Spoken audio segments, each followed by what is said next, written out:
Welcome back to Watching Now, and welcome back to Middle Earth. As after 2 long years, guys, since this first season of The Rings of Power, we are finally here with season 2 with a 3-episode drop that came out Thursday night. 3 long episodes, I might add. So that's like if you're not a fan of 3-hour sit downs or 3-hour watches, this was for the faint of heart. But today we're going to dive into all 3 episodes. We're going to start with the first episode, Elven Kings Under the Sky. I want to introduce my guest, An, who is going to be the hype for the show. She is here. She's bringing the Tolkien hype. I brought in my best friend, one of my closest friends from a long time ago, Chris Mills. He is going to be our librarian.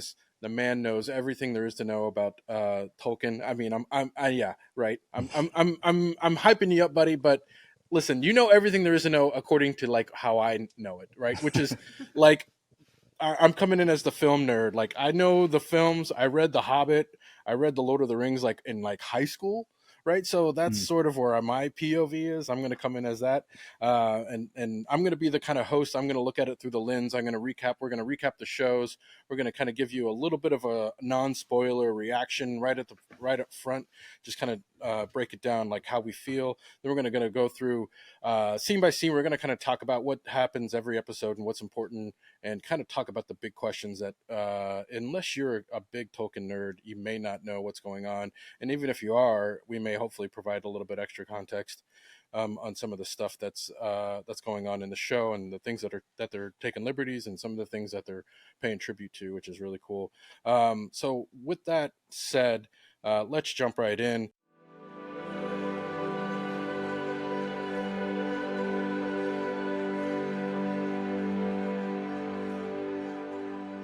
They first start off with a really, really important recap, which I think we all were appreciative of. Yeah. When I turned on the episode, I was like, ooh, okay, a recap. I need this. Because I was like, oh, yeah, It's did been a while. happen. Yeah. Because not everybody can go back and rewatch the first season, of which I will say those who did will notice that Amazon put in commercials in all the episodes.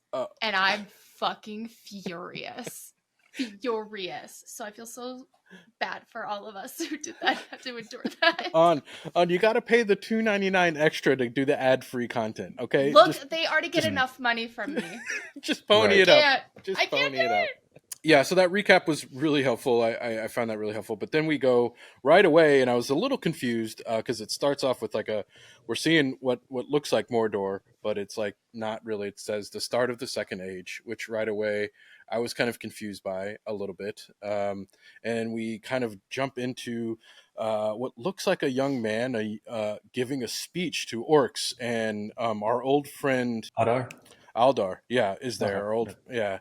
He's there, and we come to learn that this is Sauron, a different version of Sauron, kind of trying to convince the orcs that this is their time. We're going to do our thing. Let's take over Middle Earth. A few of you may die, but it's a sacrifice I'm willing to make. Right. And they don't Aldar, really like that. Yeah, and Aldar sort of brings up the crown, and he sort of goes this whole like, everybody, Sauron, right? Let's give it a hype for Sauron, yeah. And then a little backstabby McStabberson happens, a little Julius Caesar action, and then all the other orcs kind of jump in and cut down Sauron, which seemed rather easy. And when you think about, like, in my mind, I'm thinking about, man, that seemed like a lot easier than it should have been. Well, and my first thought too was like, it took me a hot minute to be like, oh, this is before. Like there wasn't any indication of like 2 years previous or, anything like that, or 20 years or however was in between. Right. Because it takes a long time for Sauron to regenerate when he dies. And so I was like, is this some sort of like imposter that like Adar is trying to like place here that they'll follow, that because they knew Sauron's was Morgoth's like second in command. I was very confused for a hot minute. Yeah, I think it's interesting because I think there's a few clues here because he does mention the defeat of Morgoth, which it's like does the title not say at the beginning of the Second Age? Yeah, it says this. I Yeah, think at the start of the second or the beginning of the second age. yeah, Yeah, but like again, if you're not following like what's going on, like that doesn't mean really much for I think the average right. casual Lord And of the Rings fan. and I'm Well, not a casual fan, and even I didn't even realize that it was the beginning. I just thought it was just second age. Yeah, I mean it is the well, the second. whole series is the second age. Yeah, Yeah, so Yeah, that's why I everything. didn't Yeah. think it was anything before what we had seen. I was like, it's cool, second age, got it. Oh, That's right, what we're right. totally doing. I get Yeah. that. So Chris, like walk me through like like what is important what's important about this moment? Like I guess there's something about Morgoth, the start of the second age, I'm assuming is because the death yeah. of Morgoth. Let's talk about that. Yeah, that it's not the death. He can't be killed. Mhm. Okay, never mind. He at the end of the end of the first age is this giant battle where Elrond's dad basically makes a successful plea to the Valar, which is sort of like a pantheon. You could interpret it as like a pantheon of gods, even though they are. This is a monotheistic religion as well, because there's one god over them. But he makes a plea for them to come and help against the wars in Morgoth, and there's this big final battle called the War of Wrath, where Morgoth is completely defeated and cast into the outer darkness forever. So he can't directly influence the world anymore. And at that time, Sauron pretends to repent, and they say, "Well, then get your ass to Valinor for judgment," and he doesn't go. And so that's how the first age ends, Hmm. as far as the books go. So what we're seeing here is the beginning of the second age, and all of the orcs and armies and whatnot under Morgoth have been kind of diminished, and that's who you see gathering under Adar. And what I think is important here for if you call back to the season one, he does Adar. That is, he claims that he killed Sauron, Right. and which is a strange thing to say. And you wonder, is he lying or does he really believe it? And so I think what's being revealed here is that he really believes that he did kill Sauron in this moment. Yeah. Right. Yeah. So just to kind of keep going, so everybody they kill, they stab Sauron to death, and they kind of stand over him like, did we get him?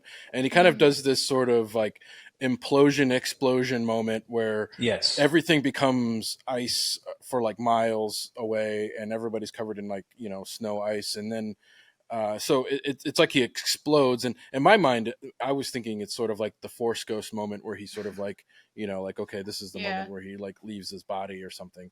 Yeah. But You're come to not find, wrong. Yeah. yeah, but Yeah. come to find out, it's sort of like his blood pools and like oozes its way down into the caverns below, A really and gross visual way to depict the So gross. unhousing of a fauna. And yeah.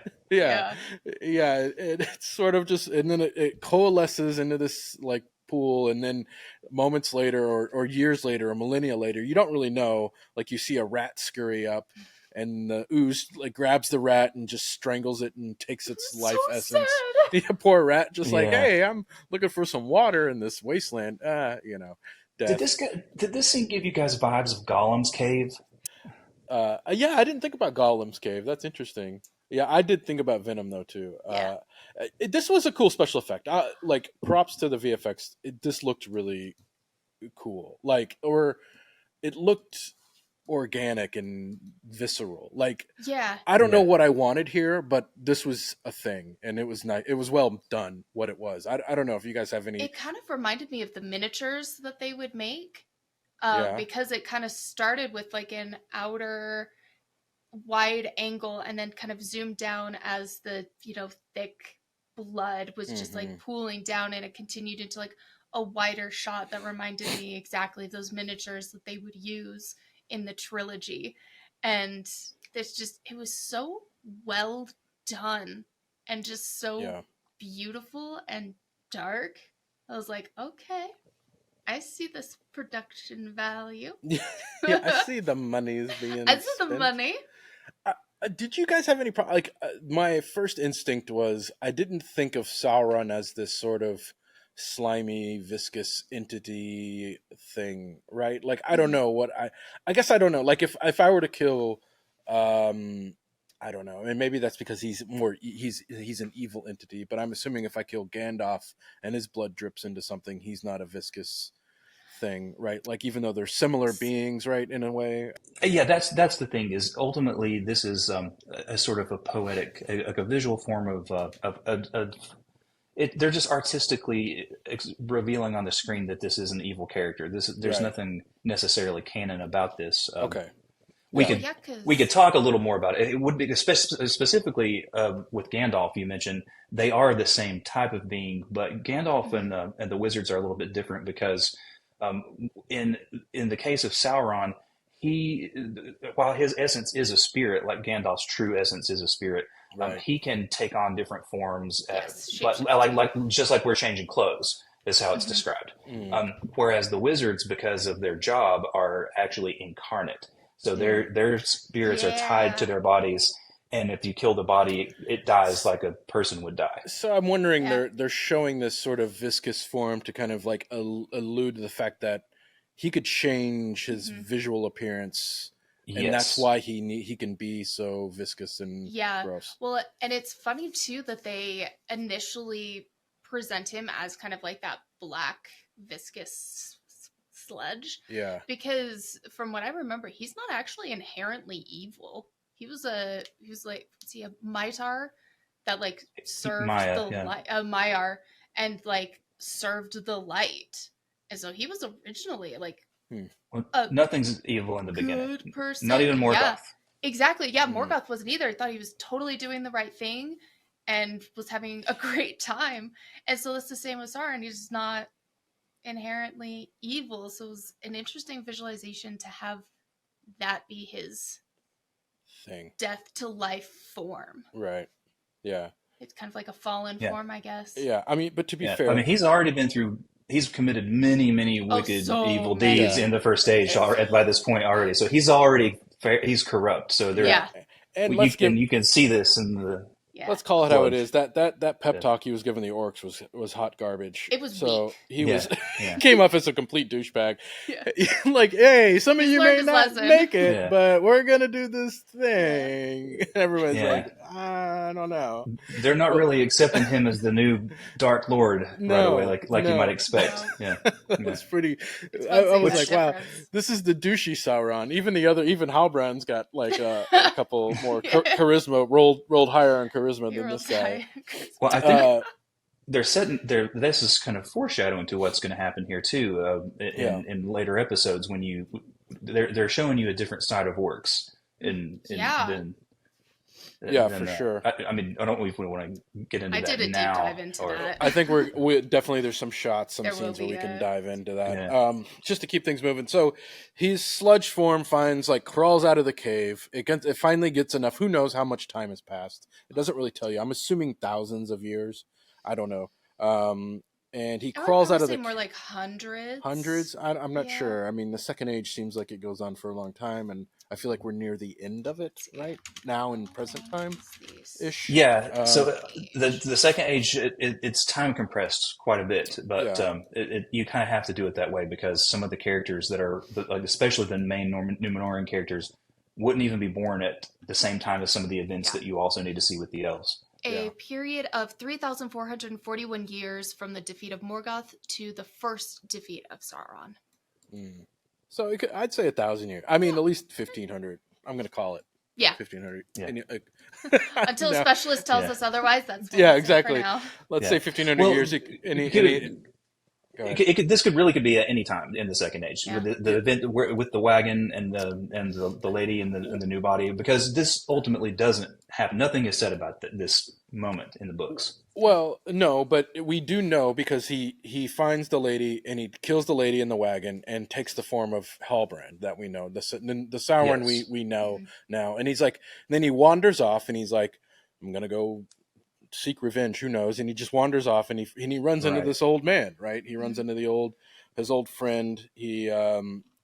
So this leads us into the events of the first season. So, right, yeah, exactly. Okay. So So this is like, yeah. it seems Yeah. like it took a long time for him to regenerate. So he meets a friend on the road, and the friend tells him like, "Come with us. The past is over there with the orcs. You know, like we're gonna sail the high seas." And we also see he's carrying that crest, right? Galadriel sees and thinks he's the one the thing that was supposed to prove that he was the king. the king The of lost king of the South. the king of the South. I feel like this prologue or whatever you want to call it is sort of tying up a lot of loose ends that a lot of people had problems with from season 1 right away. Like, why is Sauron in the middle of the ocean? Why does he have this crest? You know what I'm saying? Why does he look like this guy? You know what I'm saying? Like, it's sort of, they're sort of retconning in a way, or not retconning, but at least the clarifying why this all came about, which is kind of cool. I found this pretty interesting. I don't know if you guys found this prologue. I did. As soon as I realized what was happening, I was like, okay, now this is cool. And I quite enjoyed that. And it was that crunching under the wheel when he picks up the body was devastating. But I love this too because there's when he meets the old man, that is like locking eyes with that crest is the like first part of us watching his subtle deception and manipulation and his lies and seeing how like he starts going from this section through to what happens on the boat and leaving him to die. You can see like it almost like gives sympathy with the audience, like, oh, maybe he might be a good guy, you know, maybe he's got a good heart still. No, he's doing that on purpose, so it shows even further from what happened in season 1 how he's more easily able to get into Galadriel's heart and mind and how they're going to continually describe it. So seeing that part started the greatest Lord of Deception.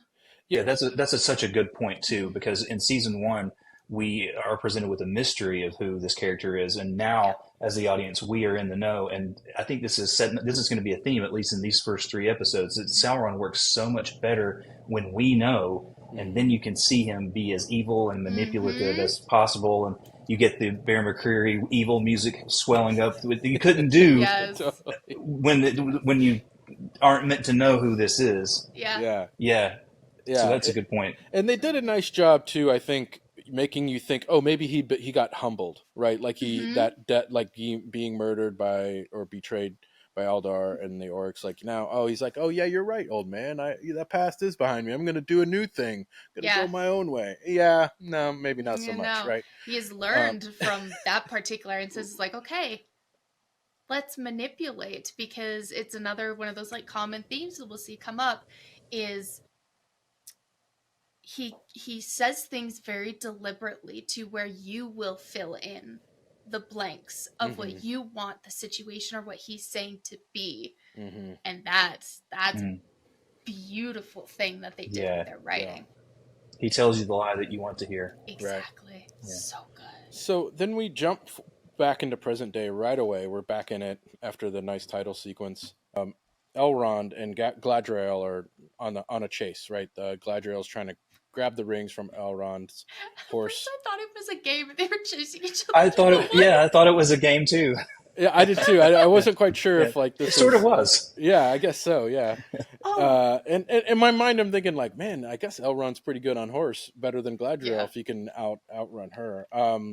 And then he gets to Lorien, right, and Elrond, pleads, to the king of the elves.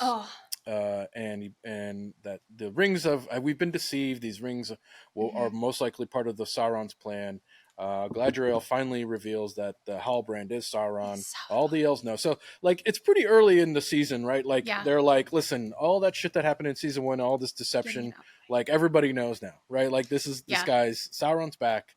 There's no like ifs, thens, or buts, which I thought was nice. Is like, let's just get it all out of the way.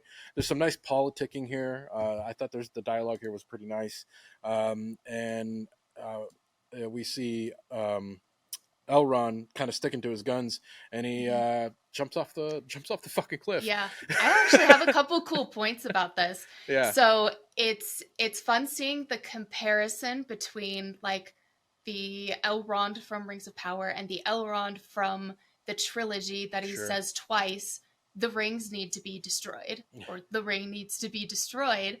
And it was really cool because I had just finished going through the Silmarillion again. Thank you, Don Marshall, for your explaining the Silmarillion in a great way that I can digest. One of the parts was about Elrond's mother, who was taken, or kind of who had a Silmaril, and instead of being taken and captured because of having it, she dove off a cliff. And it was great seeing that. I hope it was intentional. I think they do things like this very intentionally, that Elrond almost does the exact same thing, but he doesn't, die or get turned into a bird, but he dives off the cliff with the rings. And I thought that was a really cool comparison between him and his mother. That was so cool. Yeah. I think you're absolutely right. I thought about Elwing jumping from the cliff too. Yeah. Yeah. The politicking was cool, seeing that like Elrond continuously is just like not corrupted by it, even though we know he's going to get a ring in the future. But yeah, well, I think I like this scene, and then we'll just make this one comment and we'll move on. But I like this scene because I think everybody has valid points, right? Like, I didn't think anybody was making a dumb argument, right? No. They're all like, it all felt like, yeah, Galadriel's like, I don't think he did anything to it, right? Like, I didn't see him touch the rings. They look pure to me. I want to save my kind. And the king's like, yeah, that sounds pretty good. And Elrond's like, yeah, but we don't really know. I mean, Sauron's pretty clever. Like, there's most likely part of his fucking plan. But they're all like, yeah, but what else are we going to do? Die? And they're like, well, yeah, maybe we'll just go, go, and so, and everybody's sort of weighing all these options. And I thought this is actually a pretty good, it felt like a well-written scene where I didn't feel like, well, yeah, why don't you just listen to that guy? He's the smart one. Everybody felt Galadriel's smart. being an idiot, or right. Elrond's being an idiot. Came across a post on Reddit of everybody just complaining about this scene for some reason. Oh, really? And they were like, it was so cheesy the way that like the rings just like fell, and Galadriel like was able to pick one up at one point, and like I thought that was an interesting thing to complain about. Yeah, that comes up later because the ring basically chose her. And that leads me to one of my other points, is seeing the rings, especially again there in the beginning and later on. I need to know why they didn't go with the original design from the trilogy and why they went with this ring pop. Why did they that original flower design is so beautiful. Why change it? I'm gonna figure it out, but interesting to find out. And I guess what's interesting is we actually haven't even seen the rings yet. Well, we saw them in the end of first season. Ahead a little bit. We saw them at the end of the first season, but no one's seen them. And I think what's also interesting is Elrond. Like, there's moments where he's holding the rings and it feels like the rings are talking or like trying to influence him, but he's not abiding, right? Which is kind of interesting. Like, he has the willpower to kind of fight off that sort of draw, which I think we see later. So we quickly jump ahead and we can jump through this pretty quickly, but Halbrand Sauron, I'll just call him Halbrand for the time being until he changes. Form. And he's in Mordor and he meets Aldar, and the orcs have taken over.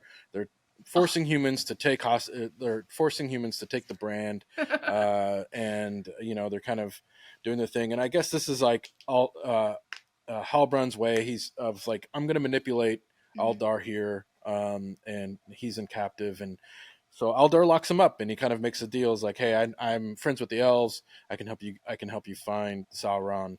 Blah blah blah blah. And Aldar kind of falls for it, which I felt a little weak. This part I was a little like iffy on. I don't know. I actually kind of want to shout out to some of my mutuals on Threads specifically, who actually really enjoyed those couple of scenes specifically, because so there's people who quite enjoy in the original trilogy, Aragorn pushing open the doors and they're like, whew, this particular section is also something people are really liking, pulling him with the chain and him just like groaning, getting to his knees. And another time, he's like forcing him to kneel at his feet, and he does it very seductively. And like, you like this pain, you'll wish that I had killed you, you'll beg for it. And the whole side of the internet was like, yes. People getting thirsty for Halbrand. I feel it. All right. I dig It it. They is all so funny. people already shipping Aldar and Halbrand. Yeah. Probably. Yeah. I would not be surprised. I like it. I like that. We It was need the good.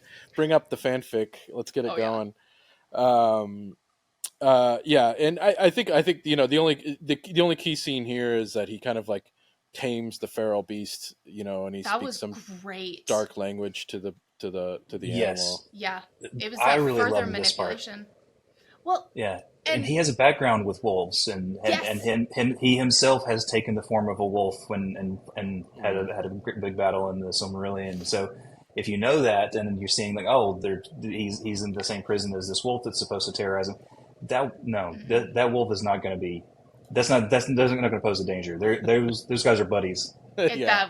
That was one of the points too. I'm so glad you made that, because that was such a good little thing. Those like subtle details, and especially it makes it funner for people who are like really involved with the details of Lord of the Rings instead of kind of more casual fans, which is great to be a casual fan, but it helps. And it's really fun when people of that caliber and like both get together and be like, did you know? Or like all of these cool things to be able to help elevate those more casual fans to be like, here's why this is even cooler than you thought it was. Yeah, absolutely. Because I didn't know that, wonderful. which is great. I just want to mention too the actor changes between the Adar from season 1 and season 2. We're not totally sure why the actor changed from season 1. It might have been some sort of scheduling conflict, something like that. But that was a very seamless transition to where I didn't even question it. And I had to go back and look. I was like, I knew the actor changed, but did he really? And I had to go back and verify. The performance what's the I don't know either of the actors' names. I'm sorry, but the new actor. He really seems to channel a continuity in the performance and the voice, and that. But yeah, I think that's they did a good job, because no one's complaining about it. Exactly. I have not seen hardly anybody talking about it. Yeah, that's a good catch. I did skip. We should jump it back to the stranger and Nori. We go back to them. The stranger and Nori are lost in the desert, just trotting along. The stranger's looking for that star formation, which I'm assuming you would see it unless he's hiking to a different hemisphere, right, Chris? I mean, I don't. That's kind of that was one of my pet peeves with season 1 is he wants to go to the east where the stars are strange, but there is no such place. And if they wanted to go south where the stars are strange, sure, yeah, that would make sense. Yeah, you'd have to be hiking. You'd be hiking a long way east. And the stars are going to stay the same, my friend. You'd come back to where you started, and the sky would be the same. Yeah, totally.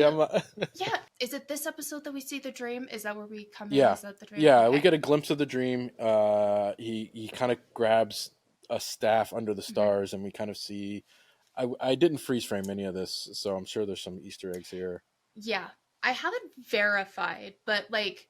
So there's massive discourse on whether this is a blue wizard or is it Gandalf.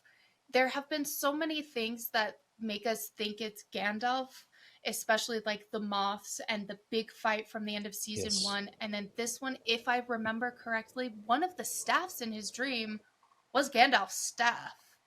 Or at least it looked very much like it, because it kind of like warbled a little bit. Yeah. It would be...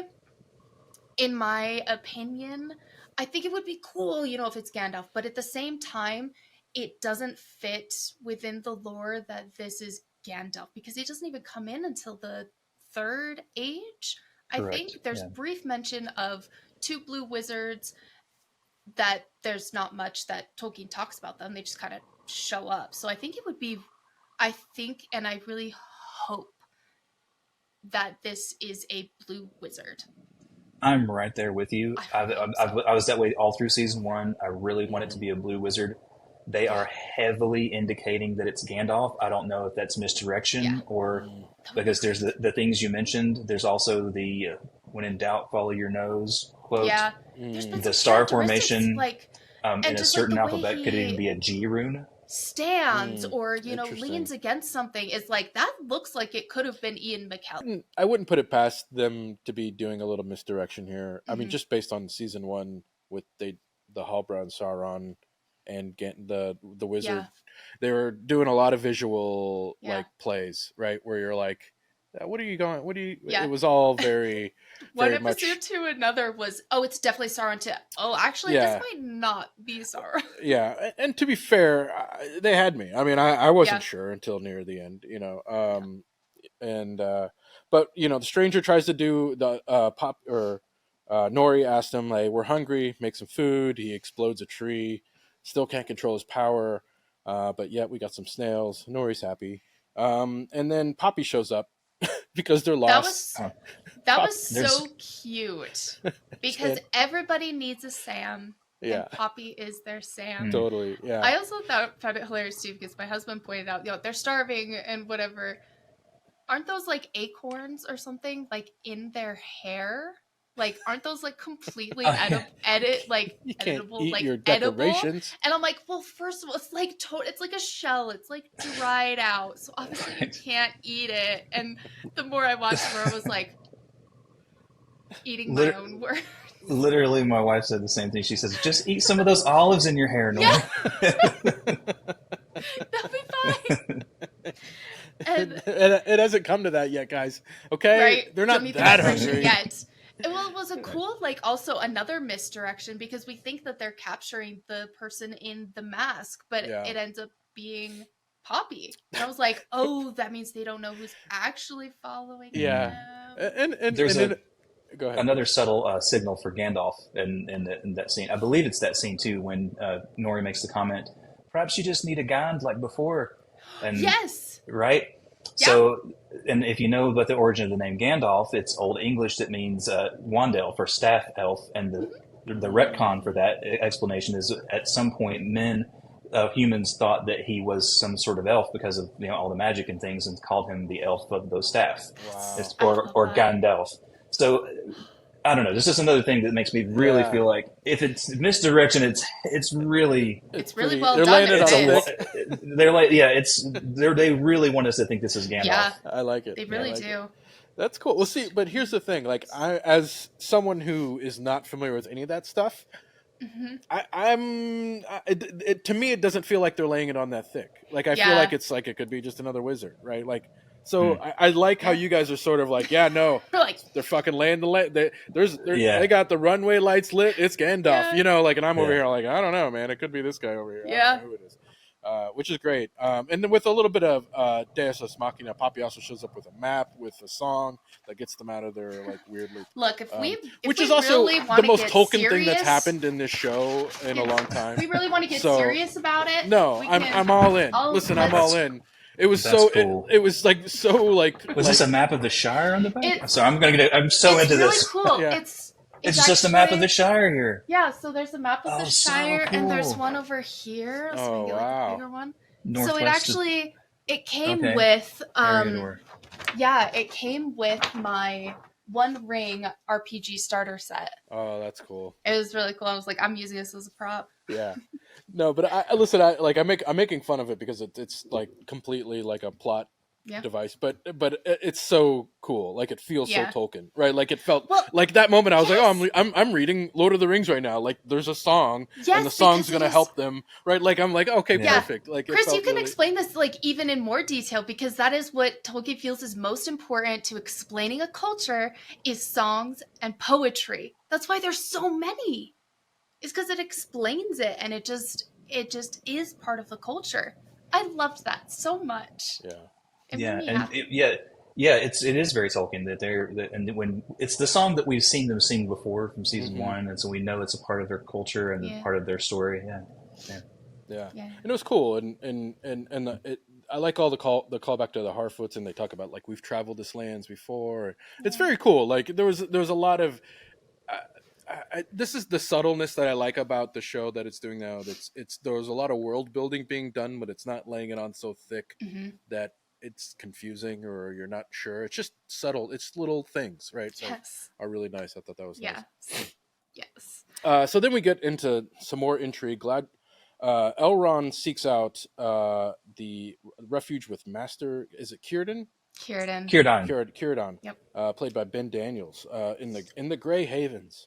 Círdan advises, or Elrond asks Círdan for advice on what to do with the rings, and Círdan, I guess, believes Elrond that he thinks that Yeah. they might actually be corrupt. And Yeah. right before you kind of get this nice discussion, and they hear horses coming, and it's Galadriel with the king, and Círdan is off on a Ooh. boat to get rid of the rings in the deepest, Yes. darkest waters that in the land. I guess he's Speaking going to drop about them that, into the ocean. so I I have sometimes I have an eye for continuity, and I hope I'm not the only one who noticed, but there is a distinct difference between Galadriel's wigs from when she's on the horse getting ready to go into where, you know, Elrond and Círdan Yeah. is, and when she's in there it's less curly and a little shorter, and then suddenly it's less curly but a lot shorter. No way. I And did not notice that. I had to go watch it twice. So I was like, see, do you see that? Do you see that? That's nice. You'd be a but- good. What do you think? Yeah, script, you'd be I a good didn't notice, continuity but- script advisor. You'd be. A I good, really should. I've Yeah. wanted to do that. That would be so cool. But Chris, think- oh no, go ahead. Go No, ahead. I was going to say, you think maybe one of those was her horse riding wigs, the one that was It shorter? probably was something the like one that, that was curlier. Is the Yeah, one. yeah. And it's cool though that That's- her hair's getting that's cool. longer because it's very reminiscent. There's a lot of history with Galadriel's hair. There really is. Yeah. But Chris, I did Wait, want to that ask is a you, loaded though. thing to say. What does that I- mean? What does that mean? We, Yeah. we could talk a lot about this, and you can just edit it out if you want to. Is So, that why what's his name asked for a lock of her hair? So That- it's related to that, yes. Yeah. So Yes. when in the gift giving scene, Gimli, yeah. what happens is Gimli, you have to be very careful of the way that Tolkien words this and how that scene goes. He doesn't want to ask because he realizes how improper and bold this is, and she commands him to tell me, and he said to name your request, and he asks for the hair, and everyone around is like gasping, like, huh, and then later we find out. That way back in when everybody lived with the Valar in the First Age, there was this guy named Feanor, who was her cousin, by the way, Feanor. and he was obsessed with her hair. And they said at that time that her hair caught the light of the two trees, and he asked her 3 different times for a strand of her hair, and she told him no every time. And so everybody standing around there would have known that and thought about that, and then she ends up giving it to the dwarf that's an outsider here, and so it's like this. Anyway, It's really beautiful, especially learning the details of because in the movies they don't explain how long that Gimli and the whole party are there. They're there for a hot minute, and so that's when Legolas and Gimli bond as friends. And she sees Gimli eventually as like, you actually are like a really good. You're a great dwarf. You're a great person, and it makes that even heavier with the hair. But I did want to ask you, Chris, can you explain to us a little bit more about Círdan? So Círdan is one of the oldest elves. When all of the elves first came into being, they all just sort of woke up by this lake, and he probably was born there. And this was so long ago that it loses any meaning for us to think about it.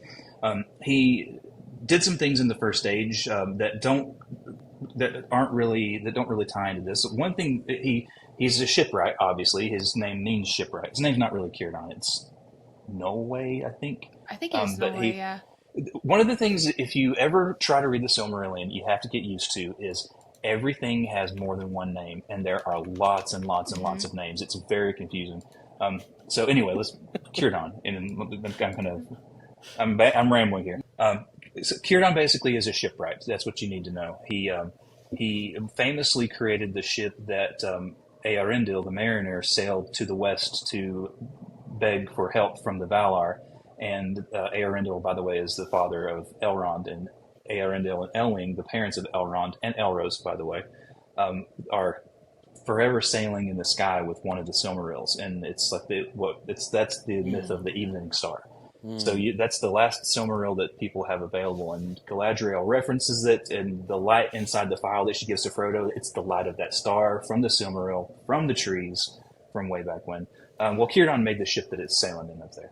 Wow. I know that as far as his character goes, he was known as being the most insightful and forward-seeing elf, maybe because it's just his age and experience. In the canon, when the wizards are first arriving in Middle Earth, he recognizes that Gandalf is the greatest of the five, and at that moment gives him his ring. So the Narya, the ring of fire that Círdan has, he secretly gives to Gandalf, saying that I perceive that your job here is more important, and you can use this to kindle the hearts of people to fight against evil. Oh, wow. And so, and that's you don't see it at the end of the films. Gandalf reveals he's wearing the ring, but it doesn't really explain anything about what's going on. Really? So the whole time Gandalf is wearing one of the rings of power? He's wearing the one with the red stone. Yeah, No the whole shit. time. Yeah, It's fascinating because it's been known to like it manipulates the wrong word, but also it's like also protects you from manipulation and some of these other things. It kind of like places a protection upon him, so he felt it was important for Gandalf to have that. Yeah, I mean, if you think about the differences between specifically the three versus the 7 and the 9 and the 1 is that, and they mentioned this too, that it is significant that Sauron never actually touched them. He didn't have a hand in their actual creation, but Celebrimbor did create them with lore that he learned from Sauron. Right. So they still are bound to the one, but they work in a different way, and they don't work in the same way as they don't give you power for dominion over people and strength in arms, because that's not what the elves want. What they want is to preserve things as they were, to keep the elfdom from fading away. And so that's why they were used to establish these realms in the Grey Havens and Lorien and Rivendell, and it gives those places their magic, so to speak. So that's really what those rings are all about. The wizards, when they arrive, have a mandate to help people resist evil without becoming lords of those people themselves. It's precisely why they were given the bodies of old men with all the hurts and pains and needs of an old body to remind them to be humble.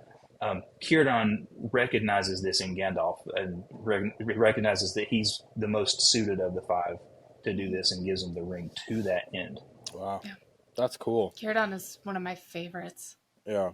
It was cool to see a depiction of it. He is in the Peter Jackson movies very briefly in the prologue. That's true.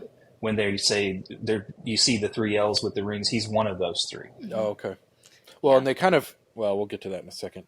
So the elves, thinking they lost the rings, they gather in Lindon to kind of like say farewell, under the tree, and they're gonna go back to Valinor, right? They kind of all said like, yeah, you know what, we lost, we're the tree's dying, and then we cut to Círdan, and he's holding the rings, about to drop them into the ocean, and something happens, like they get rejected. Is that what happened? Like, it feels like that's what I interpreted as like it's like a giant fish bumped his boat, and he kind of like threw the rings. I couldn't like it. Yeah, I wasn't sure because he never actually dropped them. They just like something. Yeah, he went to drop it. Something happened, and they fell into the boat. And to me, it felt like almost like, because he goes to basically the crack in the world, this darkest depth. It doesn't, to me, it felt like it doesn't want the rings. Their adventure is not over, and so it kind of like brings it back into the boat. It was very interesting. I agree. I can't help but think of Ulmo, the Valar Ulmo, who is sort of like Neptune, who often shows up and interferes in this kind of way in the Silmarillion. Oh, I forgot. Not to say that not to say that that's what it is, but I can't help but think of that. Ulmo saying, "No, you don't. Not yet. There's a lot of good in these rings that still need to happen." Okay. That's a good point. Yeah. See, I kind of read it. That's a really cool way to look at it, because I read it as like something happened, like like the boat just shook, the rings dropped, and he sees the rings, and kind of like the One Ring has its allure and its power to corrupt. These rings also sort of, in a way, corrupt his ability to do the right thing here. Right. Mm-hmm. Like, you know what I'm saying? Because the moment he sees them, like he was going to do it, but having not seen them, the moment he sees their beauty and their power, right, he senses that power. He puts the ring on, obviously, and he can feel that power. He changes his mind, right? So I thought of it as more like corruption, but I like your spin on it that Yeah. there's. I Still think that good there. you're viewing it. That's a completely valid reading of It's the how scene. Elrond views it. It is indeed. Yes, it is. Yeah.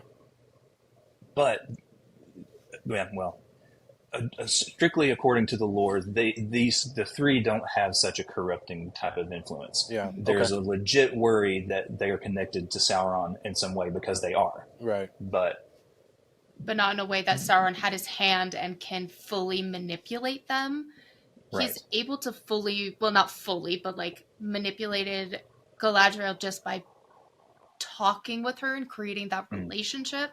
So she feels that kind of pull within that, but not for the others. It was used, like what Chris mentioned, it was used with the methods that Sauron gave Celebrimbor, but not by his direct hand, whereas the other ones will be. Yes, true.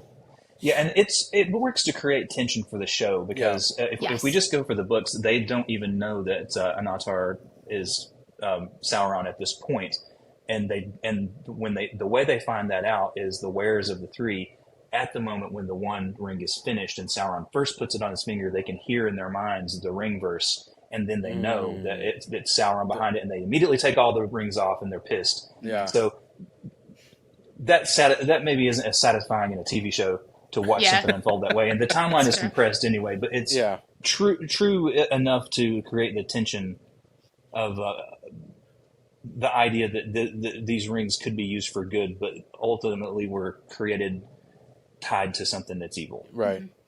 So the Círdan arrives back at in London wearing the ring and hands the other two rings to Gil-galad, and Gil-galad puts his on, and then the other ring falls and to Galadriel, and she puts her ring on. I also want to point out, like right before that with Gil-galad singing, Oh, I was in tears. Yeah, I'm gonna start beautiful. crying thinking about it. You're right. Whenever the dwarves or the elves, like you can see my notes starting to write because I'm thinking about it. Whenever they start singing, because that's how the world was created, was through song and through that type of sound. And so being able to not only hear that, like when you read the books and you know, like there's songs and other things,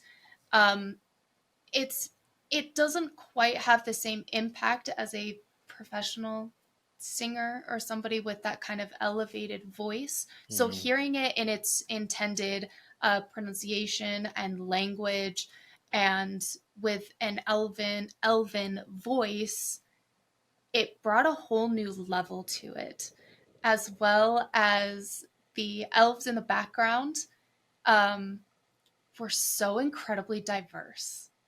It was amazing. Yes. It was beautiful seeing all of the elves and races being able to just like a big fuck you to the haters.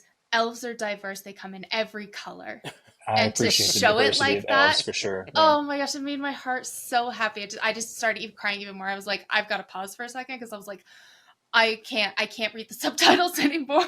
Yeah, it was really. It was wonderful. Yeah, it was wonderful. They've done a good job with the music Really and the have. songs. I think they all feel right, They and do. and still tied to what the films too. Mhm. It feels tied to that as It well. does, yeah. Right. It does. Which is nice. So they put on their three rings and they do the whole like Captain Planet, unite powers. Right. They put their hands together, This is which is great. And it's this also shot like is a reference to the Peter Jackson. absolutely the same It's shot same with shot. the three hands. I caught that too, but I also That's so laughed funny that at you made that because it's just Captain kind of a Power. silly thing to do, right? Yeah. At the you're like, I mean, but you're gonna do it. Like if someone gave us, do it. if someone gave me like in my three friends rings, we're gonna put them together like that. I mean, it's gonna happen. I mean, I'm sorry, it's kind of dumb, but like you give me rings of power, I'm gonna see if it is, like let's fist bump that shit. Nerd twin powers activate. Exactly, Yes. exactly. And the tree comes back to life. Everything glows. There's glowiness. Lots of glows. Lots of sunlight. So beautiful. And instantly the tree is revived. I kind of so I need help here. Yes. Why this tree? Why do I care? And And this progressed. why did the tree instantly be healed by these 3 rings? I because I'm not sure that the show explains like why these rings, like why how did Sarah how did he create these rings that have the power to heal the tree that could then heal the veil that they elves the power the I don't know. Help me out here. Yeah. That's actually a question I had too. So, Chris, if you have any insight on This that. this one's me. Okay. Yeah. All right. I So don't really know much about this particular one. yeah, they're so as far as the lore actually goes, there's no tree that's dying that is like a thermometer for how healthy the elf population is or anything like that. Okay, This is okay. so, but Yeah. there. Yeah. But with that understanding, I think you can just take the things that the show, like we can, whatever it shows you, and extrapolate from there. Okay. If you remember in season 1, there's a story in the apocryphal legend about the elf warrior that fights the Balrog up over the tree, where from which it grew from the last Silmaril, That's right. and then the big cataclysm caused And the Mithril. the light of the Silmaril to go down into the Mithril. Elrond says the story is bullshit, Right. but That's right. whatever. Yeah. Which I was in that moment like, yeah, that's my man. Yeah, Elrond, this story is bullshit. Yes. But then they show a shot at a later episode of season 1 with a chunk of mithril laying next to the rotten leaf, and it heals. So they're showing you, no, this happened. This can heal, right? Taking that, and then if you go back to the books and what I said a few minutes ago about what the elf rings do, how they preserve the elf realms, and they keep things from fading away and keep things like the culture basically from dying. And you combine that with this tree as a symbol of the elves' time in Middle Earth fading away, then sure, Mithril, given that within the show, is connected to the Silmarils, which is connected to the light of the 2 trees, which is the same light that's in the Phial of Galadriel, and all of this, then yeah, it's sort of saying that this is a way that we can use a power to bring back the light of the gods and reinvigorate the life of the elves. Okay. In a very symbolic sort of way. Gotcha. So it takes that kind of open interpretation of there's not much we're given about the Second Age, so we're going to take this little bit we have and make it grander, basically. Right. Okay, that makes sense. And why? And the reason Mithril is the thing, right? And we'll get to this later. While it's part of the rings, all the rings, I guess. It's because it has the power of the Valinor inside of it, or essence of within the context of the show. Yes, okay. So the Silmarils. Yes, just like a brief history. There was a time before there was even the sun or the moon, and all the light in the world came from these 2 trees. And these trees you can think of as basically like holy trees. They were created by this one Vala named Yavanna, and they were hallowed, and they would wax and wane and bloom sort of like the sun and the moon every day. And it was the most celebrated thing. And then Feanor was able to capture their light in these 3 jewels that were the Silmarils. So this is actually holy kind of divine light and power that they're saying is in Mithril is infused with this if the tree came from the Silmaril. Gotcha. So it goes back to a divine origin in that way. Is there any case that the tree that's dying is a tree of from one of those trees, like a seed planted there? No, I don't think so. Okay. I think it just happened to be like why is that tree tied to the elves?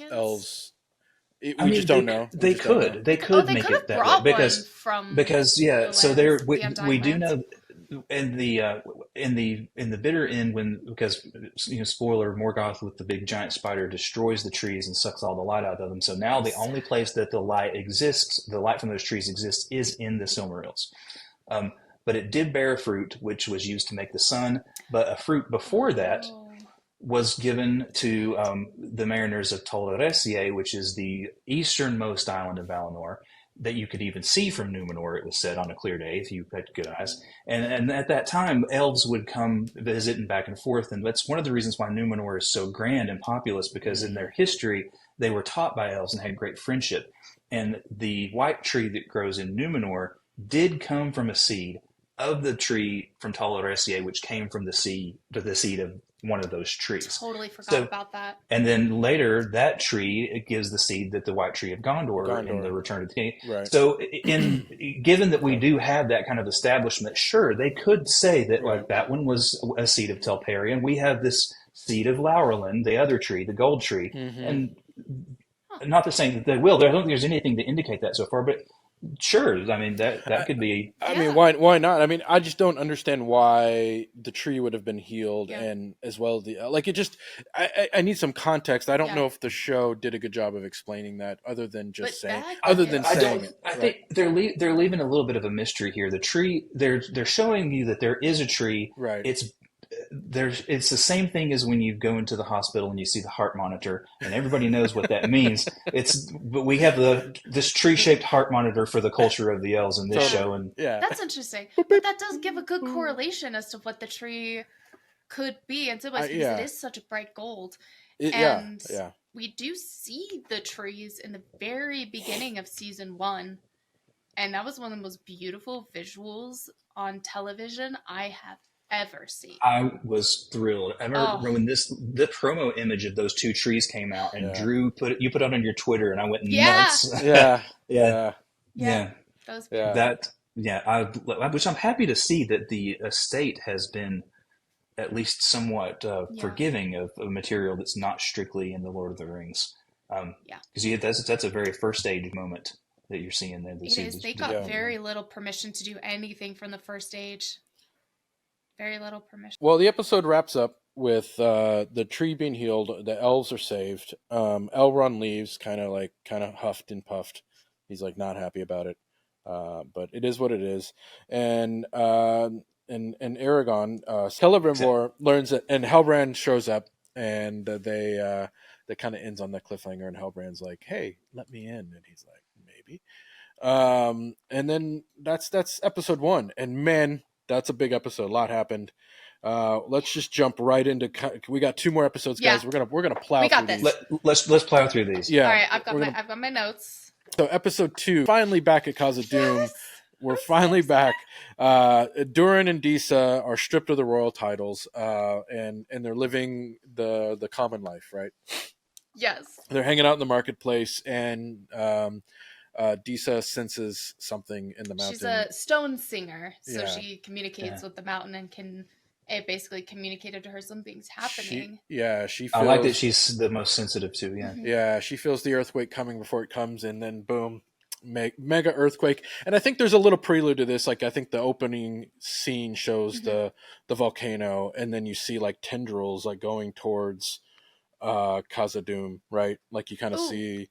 Like the opening titles kind of there's the map kind of shows that, right? Like there's like the evil is underground coming for you, right?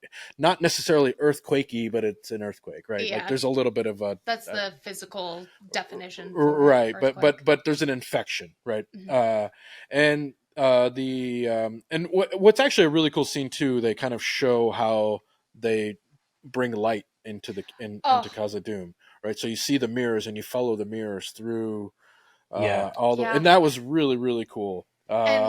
Super cool, actually. Love seeing Khazad-dûm at the height of its power. Yeah. Yes, like that was the thing I was looking forward to the most was Khazad-dûm, and then seeing like the lights reflecting and having them being able to grow crops through those lights. Yeah. It brought up 2 other thoughts while I was thinking about it. They use that light system as well. It's the Balin's tomb, Balin's, yes, in the chamber of Mazarbuli. This is in Fellowship, Fellowship, yes. And that's when they that's another use of it. But what's really cool too is it was brought up as well on the interwebs that the additional entrance that Elrond goes through is the entrance that is going to be the door, speak friend and enter Melon. And there's actually a very blink and you miss it moment in the opening like credit visuals where you can see the beginnings of the artwork of the door Oh, in the really? sand. Yeah. Oh, that's cool. That's what stood to me the most. I've not picked up on that, but that is There's cool. some Yeah. really Yeah. cool things that are now in that. That could be like a whole like side episode in itself, but Yeah. there's some really good articles that break that down because there's some really cool things that showed up there. I'm just gonna go watch it carefully. Yeah. Yeah. I know. It's really cool. That's what I did. So Khazad-dûm's in trouble. They can't grow crops, and Durin, he's too stubborn to go speak to his father and kind of heal things between them. I really like the Durin. Durin's probably one of my favorite characters in the show. Glad to see him finally here in episode 2. Durin and Disa were the best part. And I cannot be the only one who, when they did the first episode and they had the summary of what happened in season 1, was so confused because I was like, where are the dwarves? Where are the dwarves? Why aren't we talking about the dwarves? They were the best part. They were the standout of season 1. Totally, yeah. And then when it got to season 2, I was like, oh, okay, you know what, we're cool. We're just doing it. We're doing a summary for each storyline. Okay, we're cool. We can keep going. Yeah. It's interesting how this season's gone because there's even characters that you go through a whole season, episode 2, that haven't shown up yet until you get to episode 3, and you're like, oh, there they are. Yeah. You're like, oh yeah, I forgot about those guys. Yeah, so we'll get to those guys too.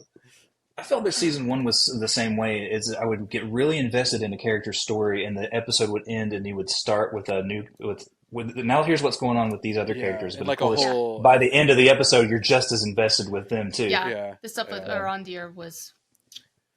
We'll talk about that later, though. Yeah. So we're back in Linden. Galadriel's planting seeds at her brother's grave, and she's got the dark vision problems, man. She's getting the rings got her going buggy eyed. Those visuals. And she sees a really cool vision of Celebrimbor being killed by vines. It's actually pretty gnarly. And the way he starts. Like this.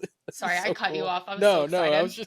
I was just like watching it. I was like, oh shit. You know, like that's gnarly. Like that's some pretty cool stuff. And like in Black speech, as well as talking about like the very like first string of the rings, the 3 rings, the 9, like a lot of foreshadowing. Significant that it was in Black speech. Yes, I'm glad that's a cool thing to catch on. It was really cool being able to see the addition of languages, and being able to hear more Black speech has been really cool because you don't really hear it at all during the trilogy because it's like, I won't speak that language here. Right. And it's nice being able to like hear it. Yeah. And she sees all this and kind of realizes that Sauron's probably with, or at least with Celebrimbor, and she wakes up from this dream in the middle of like a strategy meeting. It was giving like, House of the Dragon. Being in like that that castle.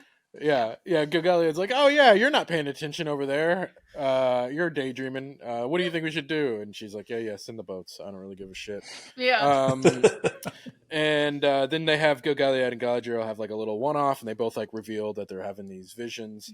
Mm-hmm. He reveals that he's seeing like destruction as well, and Galadriel requests that she be sent to go find Celebrimbor and see if Sauron's there. And the only way he will let that happen is if, because he believes she's corrupted by him, she won't let her go alone. Mm-hmm. So he says, you got to go with somebody that I can trust. And it kind of leaves it on edge. And we go to, unless you guys have anything to add on this scene. Kind of. I noticed it more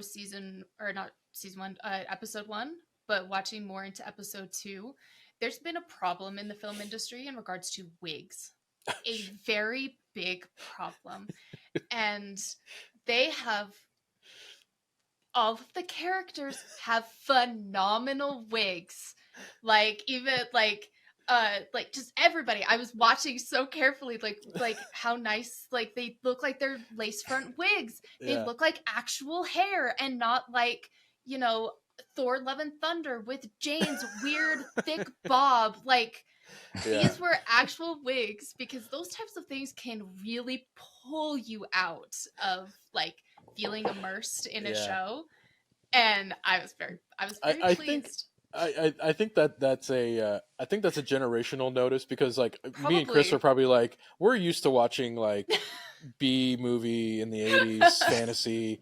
We're used to like Conan the Yeah. Barbarian Yeah. wigs. So like we're It cool with probably whatever. is. Right? Yeah. Like it doesn't matter. Like the wigs we're not looking at the wigs, you I'm know. looking at the wigs. Yeah. That's too funny. Yeah. Yeah, we're It's funny that you mentioned this. I was Paige hadn't seen these yet, and we were watching this 2 and 3 last night, and she basically says everybody's wig is great except for Celebrimbor's is awful. I don't know. She's I like- really like his. It just, I think it's because it's so perfect that yeah. it can throw people off. But to me, Right. I'm like, Uh. that's the hairstyle I desire to have above all others. I want that. He And looks like he like just the random piece of hair that would fall when it's Yeah. getting slightly unhinged. yeah. Celebrimbor looks like he belongs in like a Hunger Games, an episode of. Oh my gosh.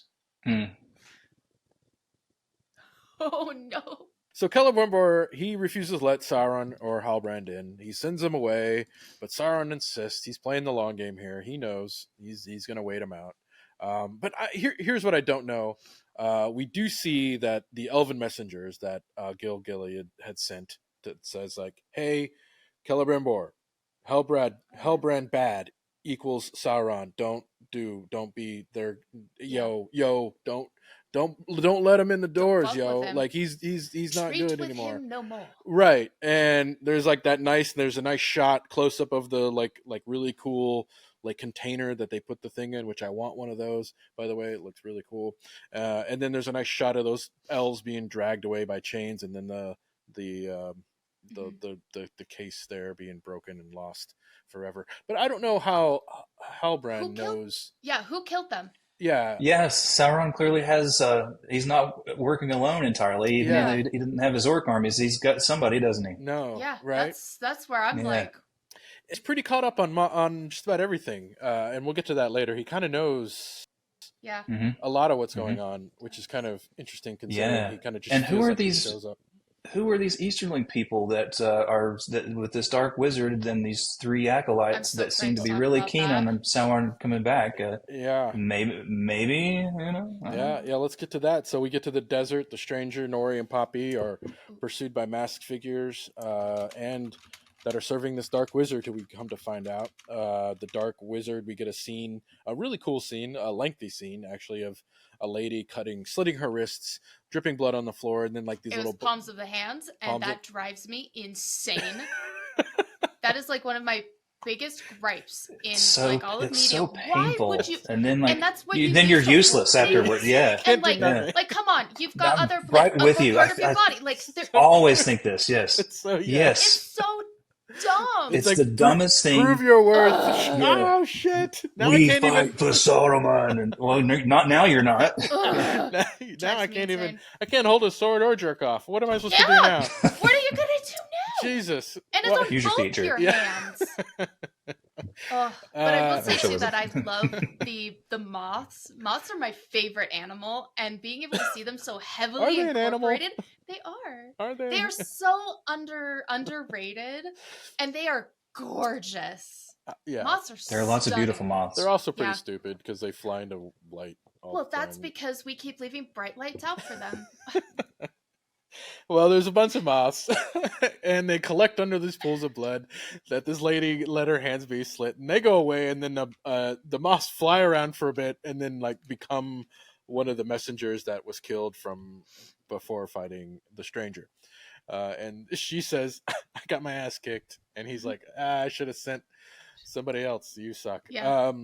And I don't know. We get a sense so there's like this new dark wizard in this cool desert pyramid place. We Yeah, don't the know. visualization of his character is very reminiscent of Saruman. Yeah, he's got the Yes. beard. Like, They- yeah. This guy is Saruman coded Very as much as the stranger is Gandalf coded. Yes. Yeah. Yeah. And I'm like, there's like this has to be rage bait because they must know how much that would piss people off to have those two Yeah. actually be that, because I don't remember fully the full history of Saruman, but I don't think he ever started evil like that. So that No, would well, part of the whole point fuck of his things character up. arc is that he falls Yeah, from grace. exactly. So Yeah, that yeah. would not make sense at all. So I desperately hope, along with that, it's not Gandalf.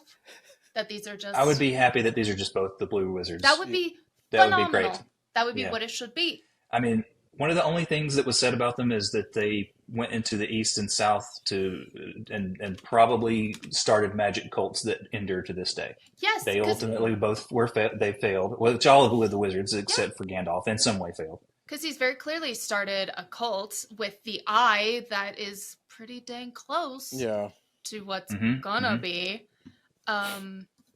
But yeah, that was a really cool instance. I really liked that Mm-hmm. bit because I was like, ooh, somebody Yeah, else. it was like, it was cool, but also sort of like, I need more here. Like, I don't, Mhm. like, there's just so Yeah, little see being that. given here that I don't know it's why I need it even in the I show think yet. So I don't know. because you're supposed to be asking the question: Yeah. Is this Saruman? Who is this person? Mhm. That's it's the mystery of this season so Right. far. Yeah, Exactly. you're right. And Well, I and can like we don't need enough mysteries. We already don't know who the stranger is, and now we have another yeah. wizard. So you're sort of like, okay, now I have two unknown wizards. Yeah. Yeah, Jesus, Which guys. and is we're gonna hint just as heavily as one as these are these the wizards you know? But I did think that was cool that they did bring them back because that was one of the biggest questions I had from season 1 was who the hell are these people? Mm-hmm. I really Yeah, wanted to know because they are fascinating. Mm-hmm. yeah. Fascinating. Yeah, and That, I do like the art direction here, like their soldiers that wear like these really cool gold Oh and yeah. masks, like skull kind of masked, A very plague upon their flesh. Like what yeah. does that mean? I want to see it. Yeah. So it's visually, like from an art direction, it looks very cool. Not sure what's going on. One of his, I'm not even sure, like soldiers, I guess I'm just gonna call him, says like, I'm gonna go after the halflings, and that'll be the way we capture him. And then the stranger and Nori and Poppy make a dangerous decision to avoid pursuit by going into the deep desert, not the desert Yes. desert, but the desert. And before we go into that, I kind of want to circle back to when we were talking about names before. Yeah. For what the stranger says, he says, "Don't you see? No one can give you a name. It's yours already." I'm watching it as it's going. It is who you are. And when you hear it spoken, you feel your heart glow. And Gandalf goes by many names. Not that we're calling this Gandalf, but Gandalf goes by many names, mainly depending on where he's from or where he's been. He kind of it's given that, like what you said, is kind of like people a title of that area given. give him a different name. Yeah. And it was I actually started to like get really emotional over that because people here on CouchSoup or amongst the internet mostly had known me as Erica. And I had recently, over the past year, changed my name to Aundawyn, which is very similar to the River Anduin from Lord of the Rings. And I felt exactly that when I saw the River Anduin on this map. I was in my basement apartment looking at this map on my wall going like, this is so cool. I'm just reading things and I see the River Anduin and I'm like, that would be a really beautiful name. But like, if I were to use that, like somehow I'd have to like change the spelling. And I came up with Aundawyn and I felt elated and just happy.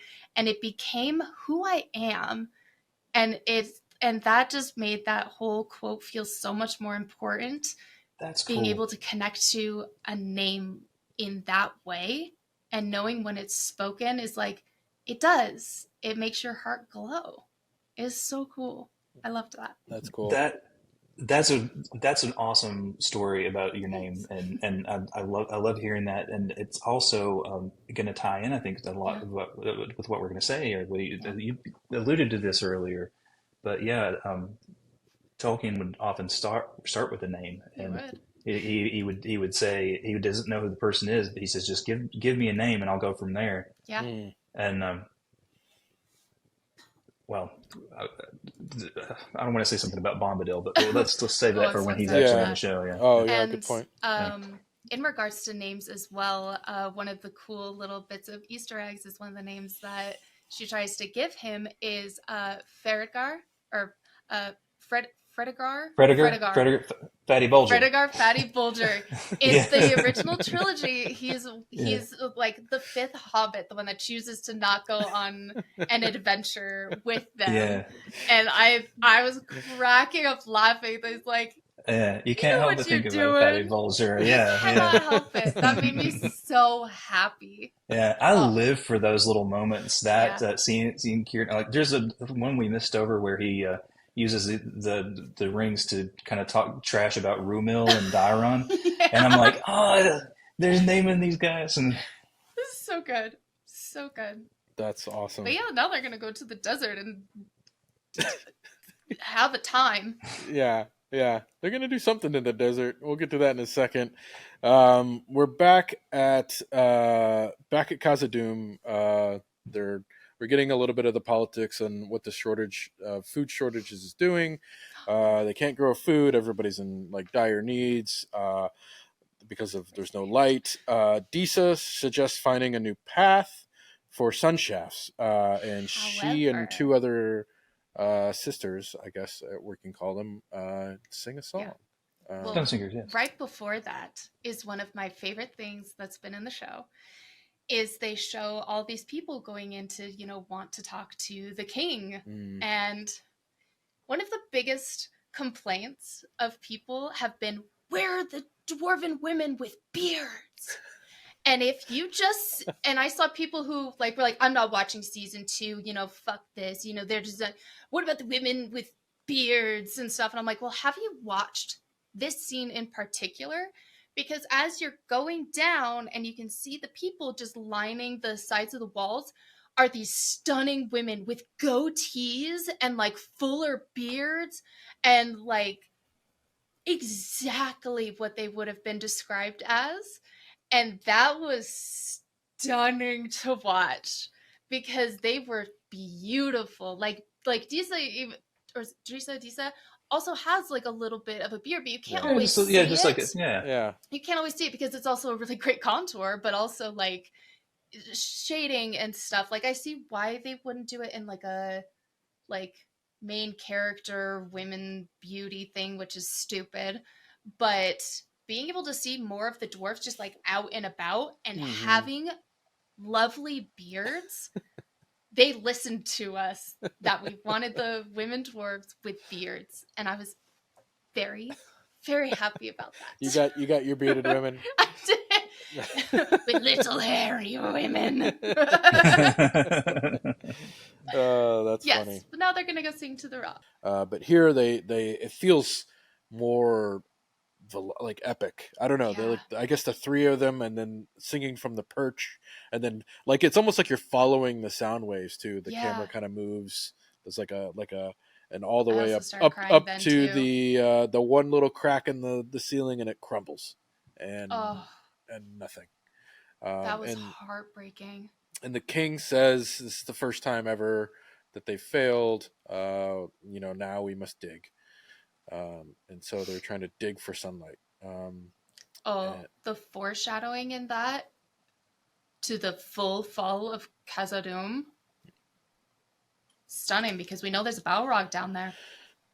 Well, yeah, which makes me, I guess in my mind, I'm like trying to think logically, and maybe I shouldn't because it's a fantasy show, right? But I'm like, well, where the light could come from. It just collapsed. Like, just go dig there, and I don't.